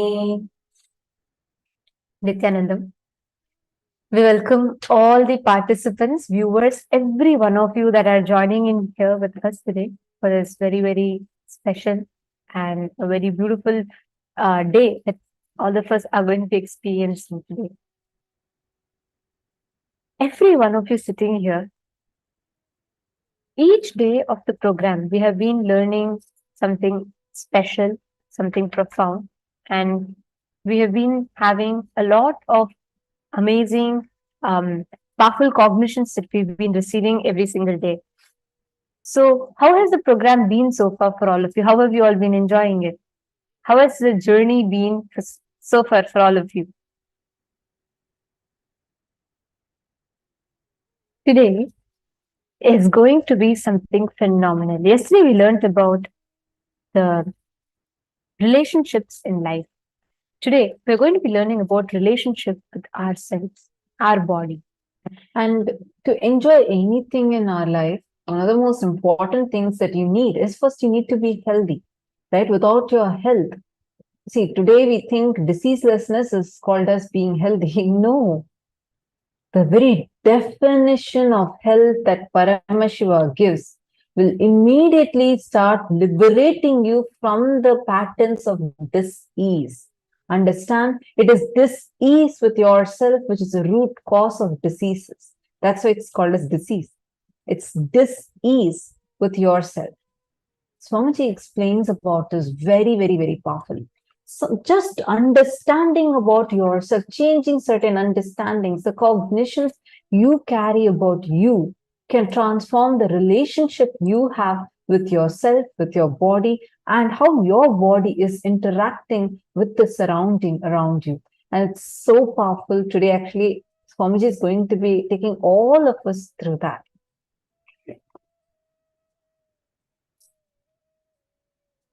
Now, in the very first session that we're all going to get started with today, let us understand the first and foremost principle of relating, connecting to ourselves, connecting with our body. Let us understand what is Paramashanta Swarupa. What does it mean to manifest that space of complete completion and ultimate non-violence?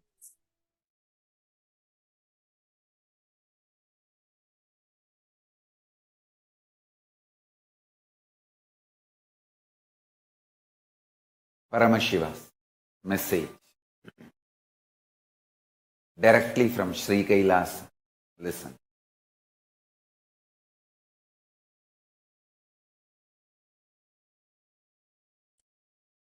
Tyaga, non-violence, unclutching, all these are not inactive, tamasic, inertia, lazy, tired, bored, withdrawn lifestyle.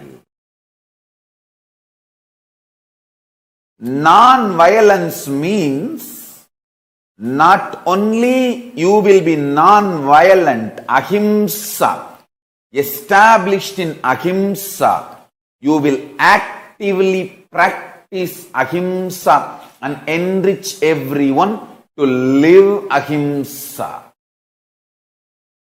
You will create an ecosystem where ahimsa can be practiced with integrity. Understand?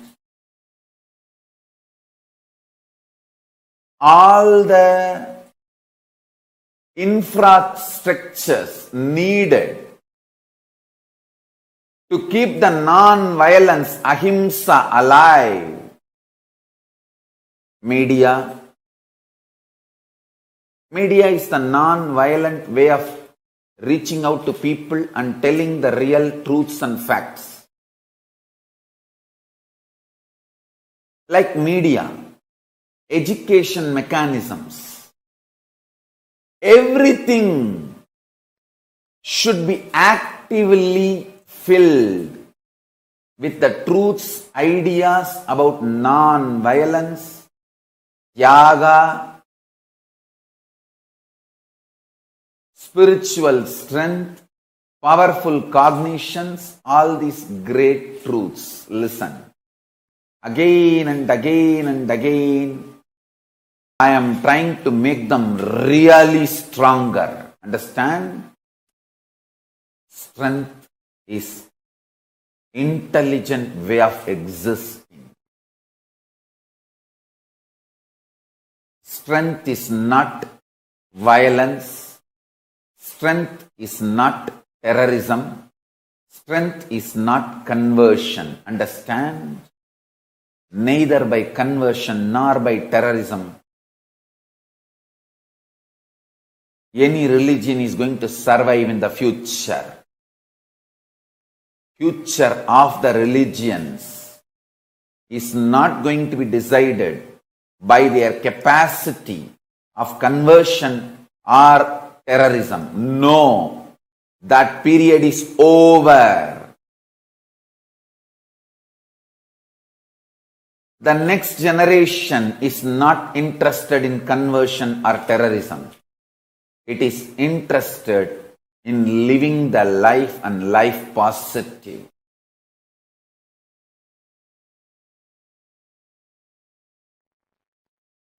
All violence is delusion.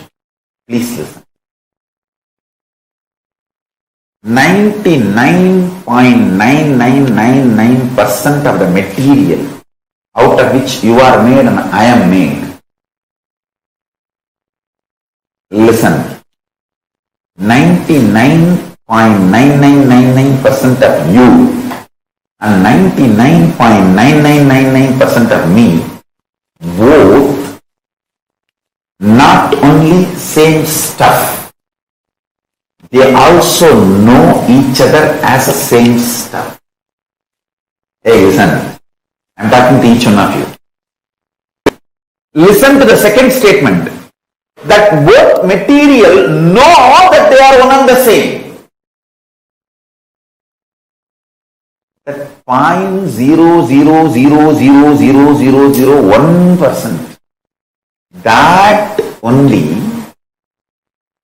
is the little arrogance, anger, makes you and me feel separate inside you. I call it delusion. I tell you, the worst delusion, greatest delusion, illusion in the universe is feeling of separation. Listen. 99.99999% of the stuff out of which you are made, I am made, all of us are made. That stuff is same. And the most important thing is not only it is same, it knows we are all same.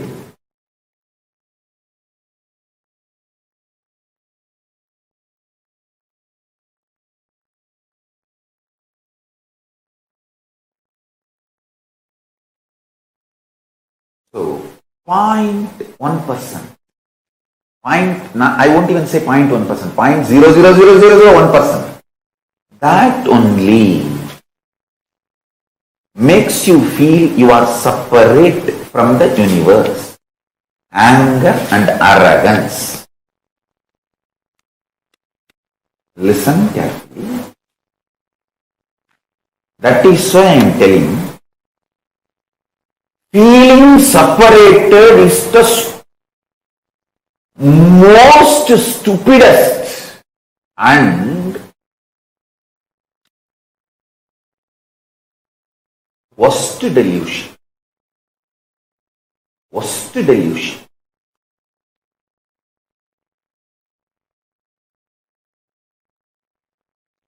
It is from the feeling separated stems Violence. Violence is rooted in feeling separated. Royal knowledge, royal secret. Feeling separation should be handled with the tool of completion, not supported by your arrogance. When you feel separated, do not try to support your thought currents with arrogance. No. Try to deal yourself with completion. I am telling you some of the basic truths.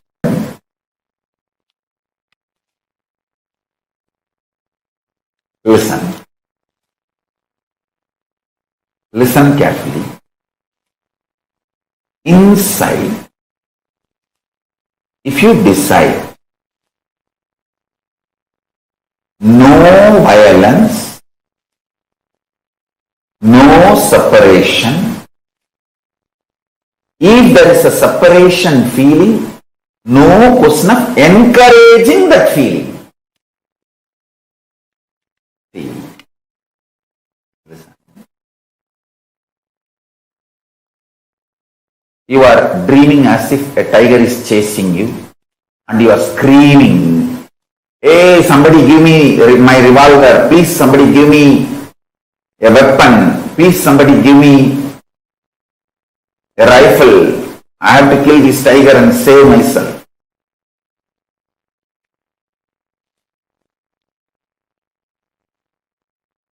Unless your wife is really angry with you, she will not give you the revolver.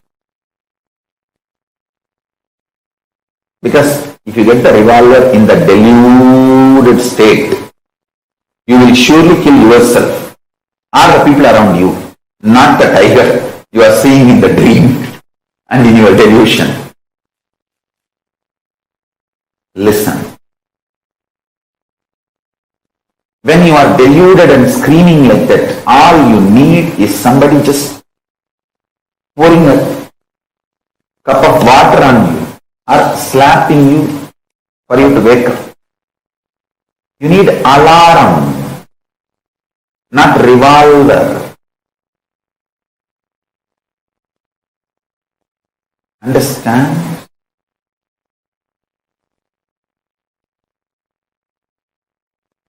The inside you healing and understanding the core delusion is separation. From that core delusion starts all violence and violent strategy. If you understand this, you will become non-violent for your whole life. You will never have birth and death.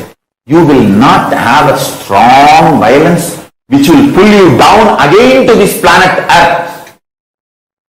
See, the greatest thing is, factually, so many murder attempts happened on me. Factually, so many people tried to kill me, so much of abuse, harassment, injustice done. But I decided not to hurt myself because they are trying to hurt me. Understand? They trying to hurt you, your enemies attacking you, is violence. But if you become violent, you are hurting yourself also. So now your enemy got one more person, which is you supporting him to destroy you. Listen to this equation carefully. Factually, there are so many murder attempts on me.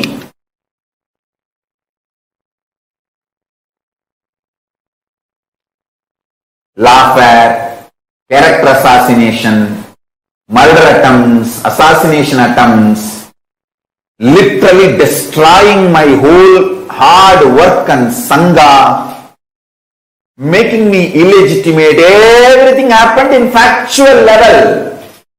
The evidences are there all over the internet. But in my core inner space, I did not allow the reaction of violence. Because of my clarity, separation is delusion. I started operating from the cosmic logic, cosmic law, dharma. Dharmo rakshati rakshitaha. If you protect dharma, dharma will protect you. Dharmo rakshati rakshitaha.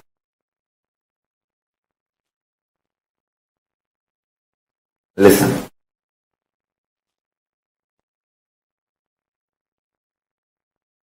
I operate from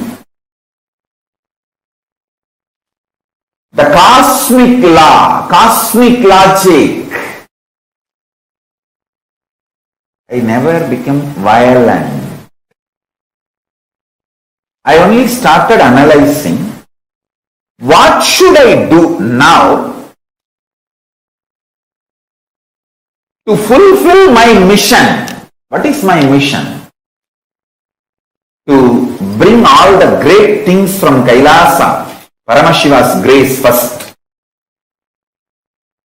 and all the great things like a state of Paramashiva, space of Paramashiva, powers of Paramashiva, being of Paramashiva, super consciousness of Paramashiva, Kailasa of Paramashiva, all the great science, technology, methodology, knowledge, all those great things, bringing all of it and sharing it with the world. I tell you, if you don't react, don't get agitated with violence inside, you will be so aligned to your purpose, you will be productive for yourself. Feeling productive for yourself is the ultimate completion you need when you need to die, when you need to leave the body. You see, when I need to leave the body, I am absolutely clear.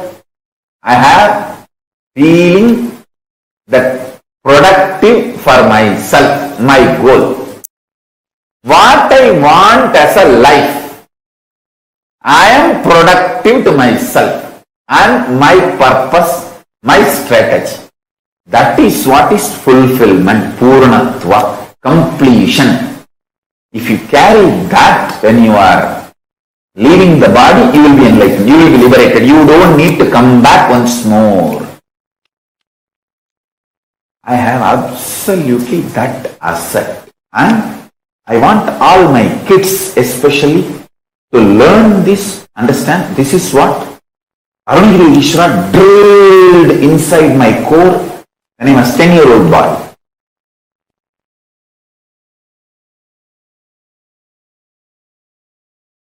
Listen carefully. This is the most important punch. Even if you are trying to clean up the mess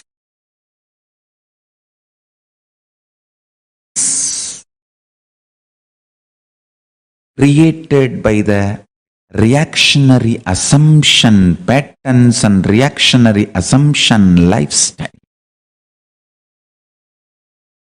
even that will be delusion. The one and only solution is unclutching,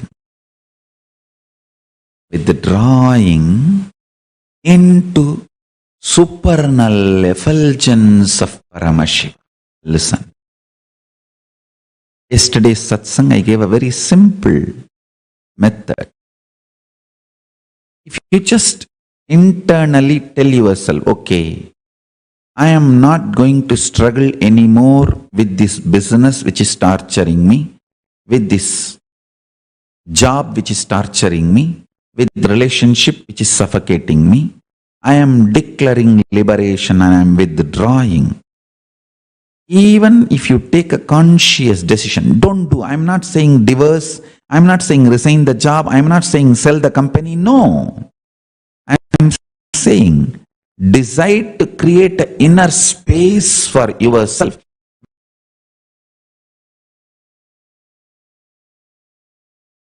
From the moment you wake up, the way you wake up, the way you feel about you and life when you wake up, and why you eat what you eat, why you do things what you do in the morning, how you run your life, why you do what you do in the daytime, how you handle you when you are up, how you handle you when you are down, how you handle you when you are feeling you are gaining whatever you want, how you handle you when you are feeling you are failing in what you want. This whole cognitions, the bunch of cognitions, is what is called Swatantra. Right cognitions about you, life, how to handle yourself when you feel what you want is happening, and how to handle yourself when you feel what you want is failing, and how to handle you when you discover what you want itself is what you don't want. What you want itself is not what you really want. What you want, whether it happens or not happens, is called explosion. Explosion of joy and sadness. If you realize what you want is not what you really want, it's called implosion. During the implosions or explosions, how you hold you, the methodology with which you are handling yourself, this whole cognition is Swatantra.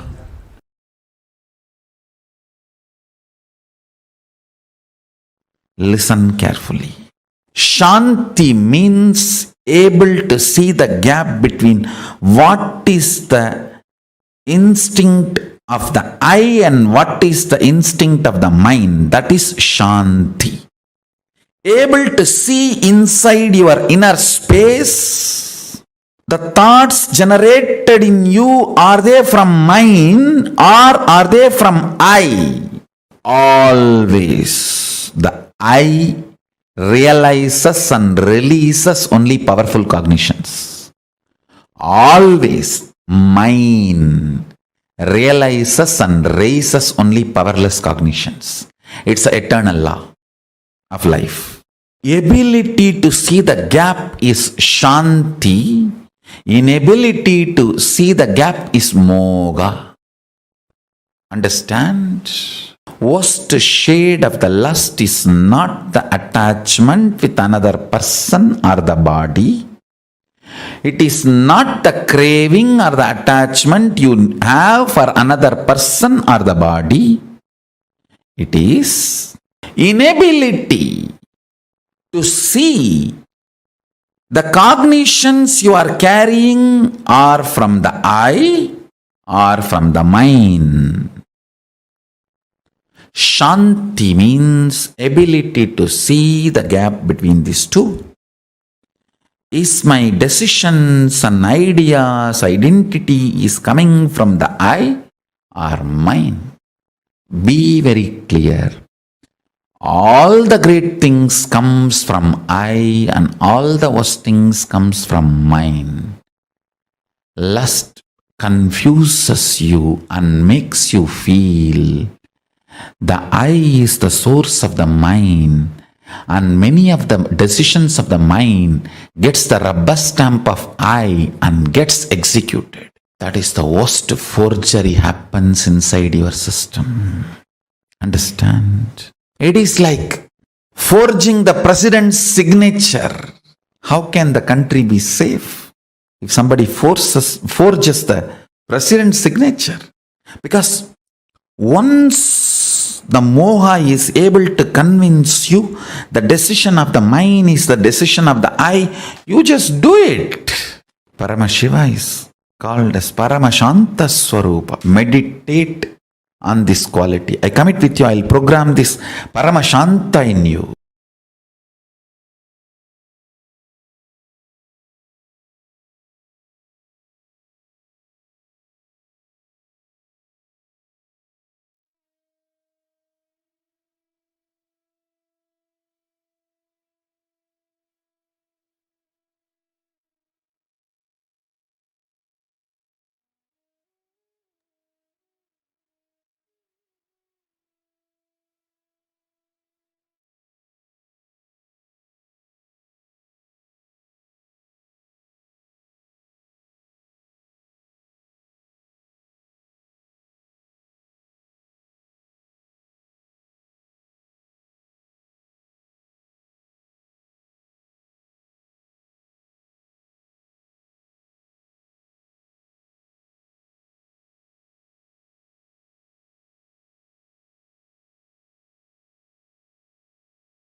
Nithyanandam. We apologize for the technical glitch. Yes. Swamiji revealed a very, very important truth. You being powerful is the only way you can make enemy powerless.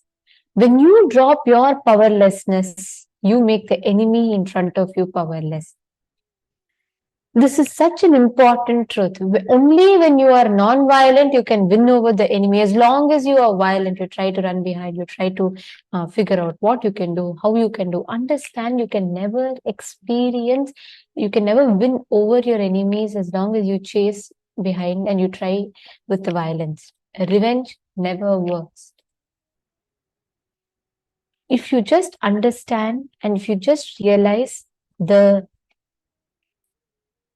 base, the root cognition with which you stand up is Paramashanta Swarupa, where there's ultimate non-violence, then that becomes your complete completion. That becomes the ultimate manifestation inside your inner space.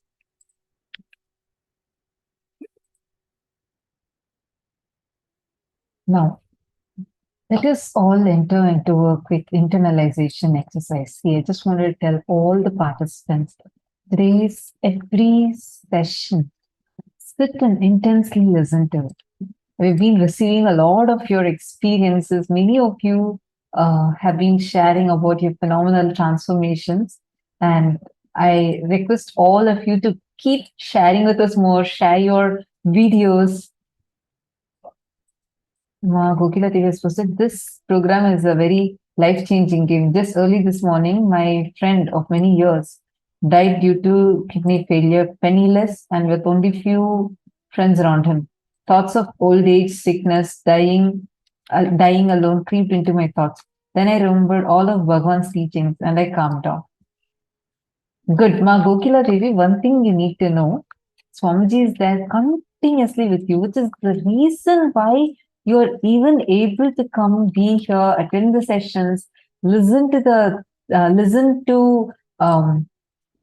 each of the revelations. Because even to listen to his revelations, internalize and receive his cognitions, you need his blessing. Without his blessing, unless he chooses you, you can never receive these cognitions from him. So, now listen carefully and intensely. Every bit of this cognitions that you are learning in the program is too important. That is what is going to make you understand how you can transcend from whatever things you are stuck with, which is causing diseases in you, which is the source of all the diseases in you, and experience not just optimum health as per what we generally understand. We think healthy means diseaselessness is being healthy, and we feel it's so okay to live on certain pills, like have some medicines, manage your life with some medicines. No, health is not diseaselessness. Healthy is you going beyond the boundaries of your body, where you feel that the body is not bound anymore. Like Swamiji says, when the shoe fits, leg is forgotten. When the belt fits, belly is forgotten. When your body fits you, the body itself is forgotten, because that is the comfort, the experience of diseaselessness. Meaning, the ultimate health is not just limited to diseaselessness, but overflowing, fulfilling joy and bliss just to be in the body. Understand? Let's cognize whatever we have learned now. Let's take a few minutes to write down your understandings. And then right after this, we are going to be entering into the power manifestation session.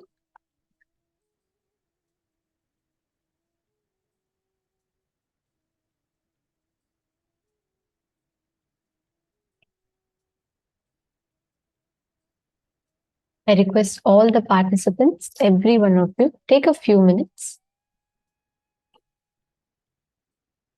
Just post your understandings now.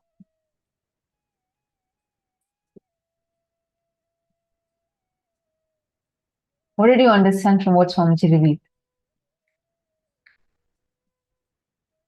Paramashanta Swarupa is literally you manifesting that ultimate space of complete completion inside of you.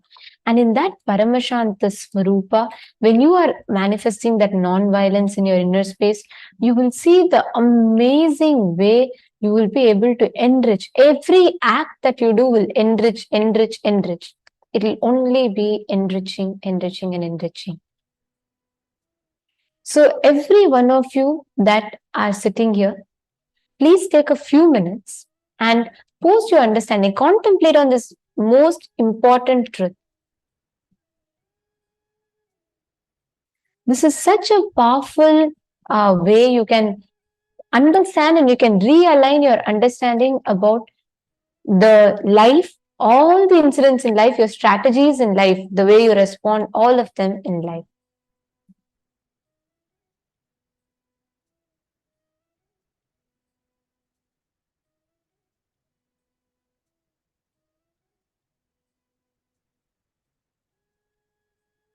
Manifesting the space of ultimate Paramashanta Swarupa in you. Experiencing the Paramashanta Swarupa, that space of complete completion in you.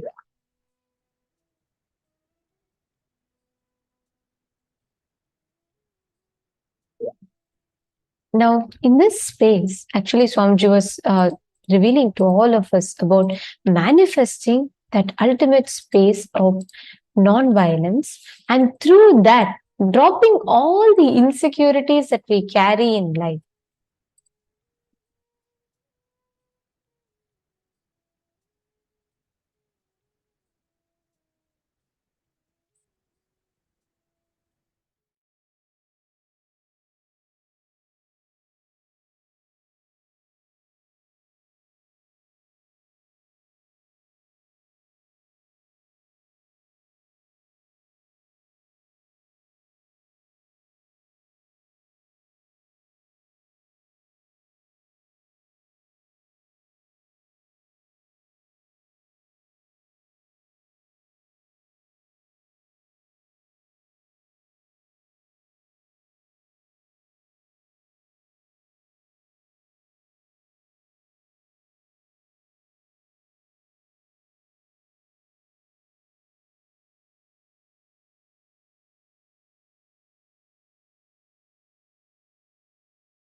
Sorry for the technical glitch. I hope all of you are able to see us and hear us now.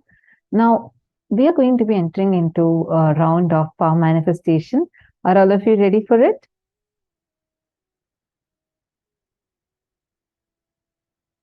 Okay, listen. Now, you are going to be connecting to Swamiji and you are going to be scanning. First, you're going to scan and identify blood group. All right. So now listen how this needs to be done. First thing, let's understand the Shastra Pramana meaning. See, our scriptures have a clear reference for this, where how your body exists, how you can actually scan your own body, how you can scan another person's body. This is not like what we think as X-ray vision to be. I know, like you see that in movies where people have X-ray vision. X-ray vision is very superficial.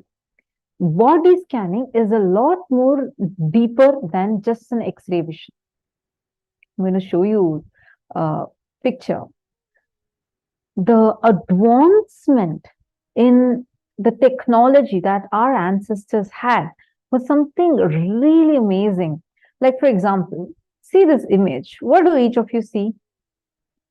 You'll see a clear process of how an embryo is getting formed, is carved in the temples. Here, the first image that you're seeing is that of a sperm. And next you're seeing how the zygote is formed and then how slowly the embryo is developing. And then it is developed fully as a child.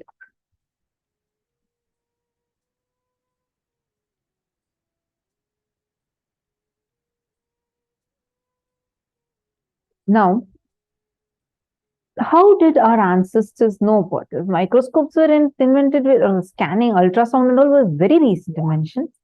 But these were built 4,000, 5,000 years before. How did our Hindu rishis have the knowledge to build temples with such amazing carvings? How? How do you think they knew about? Why don't all of us take a moment and Google and check who invented or when was ultrasound invented? Take a moment to Google and all of you can share when was ultrasound invented.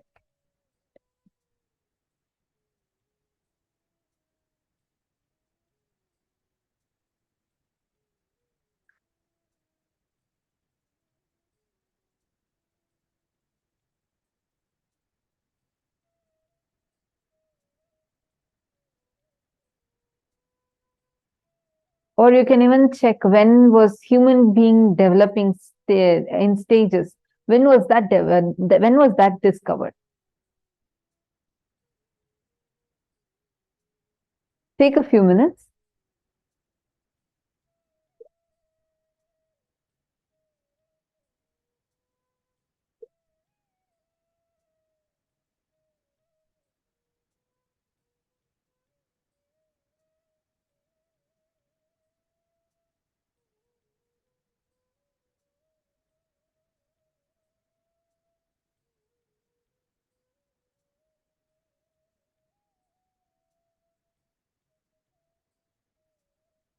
Okay, 1947, 1956, 1956.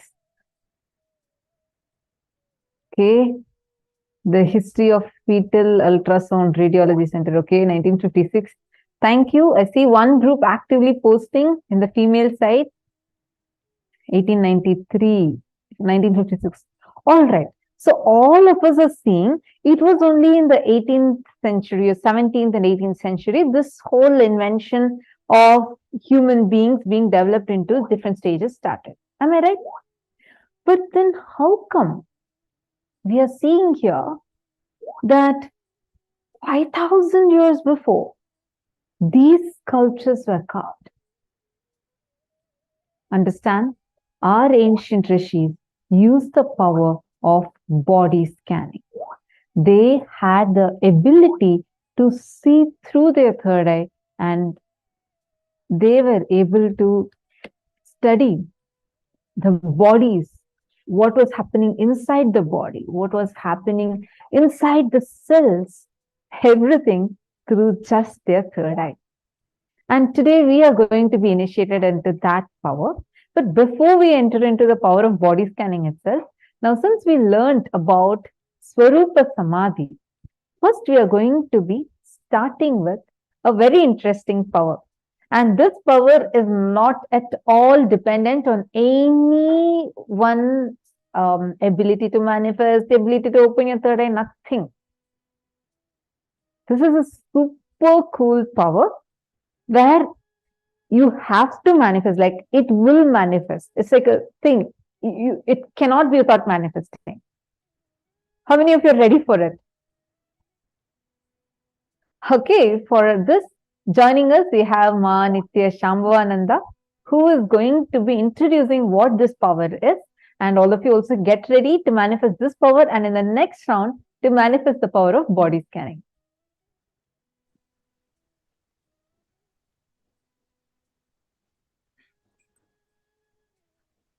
Now, we are going to be experiencing the power of Surabhi.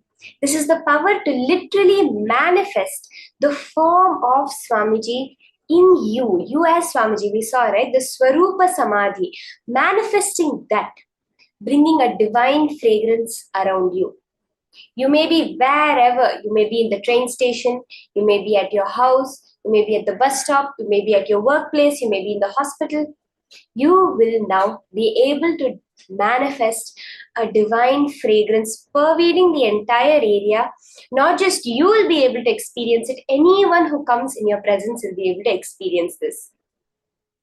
As we start, I would like to request all the participants, if you have ever been around Swamiji physically, have you had, when you go for darshan, that unique smell? Each person, it will be different. How many of you have had that unique smell from Swamiji? It will either be a sandalwood smell, a jasmine smell. After Swamiji has sat for 12 hours giving darshans, interacting with people, people coming, hugging people, still that fragrance will be so strong emanating from Swamiji. How many of you have experienced this? You can just put a quick yes if you have really experienced this. I know I have experienced it countless number of times. That divine fragrance is what we are all going to experience now. So for all of you who had never had a chance to experience this physically with Swamiji, now is your opportunity. You are actually going to get the smell of Swamiji there with you. Many people of us feel, oh, I never got a chance to meet Swamiji physically. Now you're going to experience his physical presence in the form of the divine fragrance. Are we all ready for this? This is the most sweetest power, and the power which, as Ma Tatupriya shared, it's completely independent of you. When you relax, embody Swamiji, go into that space that Swamiji has already initiated, every one of us, into the Swarupa Samādhi, Sarupya Mukti. You just become him. We would have seen, as Swamiji was sharing, the Dwarapalakas, the guardians who stand at the entrance of every temple, they have the same 4 hands and the same weapons as their God. What are Swamiji's weapons? He does not have any weapons, he only has powers. Manifesting the supernatural, the naturally super powers of Paramashiva, these super conscious powers. So when you embody Swamiji and sit, automatically all power manifestation will just happen. And you will be able to see his presence physically through the smell. So let's get started. What you're going to be doing in this round is completely sitting and embodying yourself as Swamiji. So we will have a picture of Swamiji projected for all of you.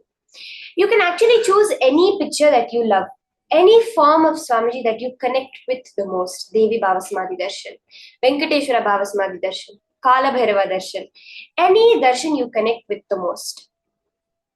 Just remember that. Completely invoke that form of Swamiji within you.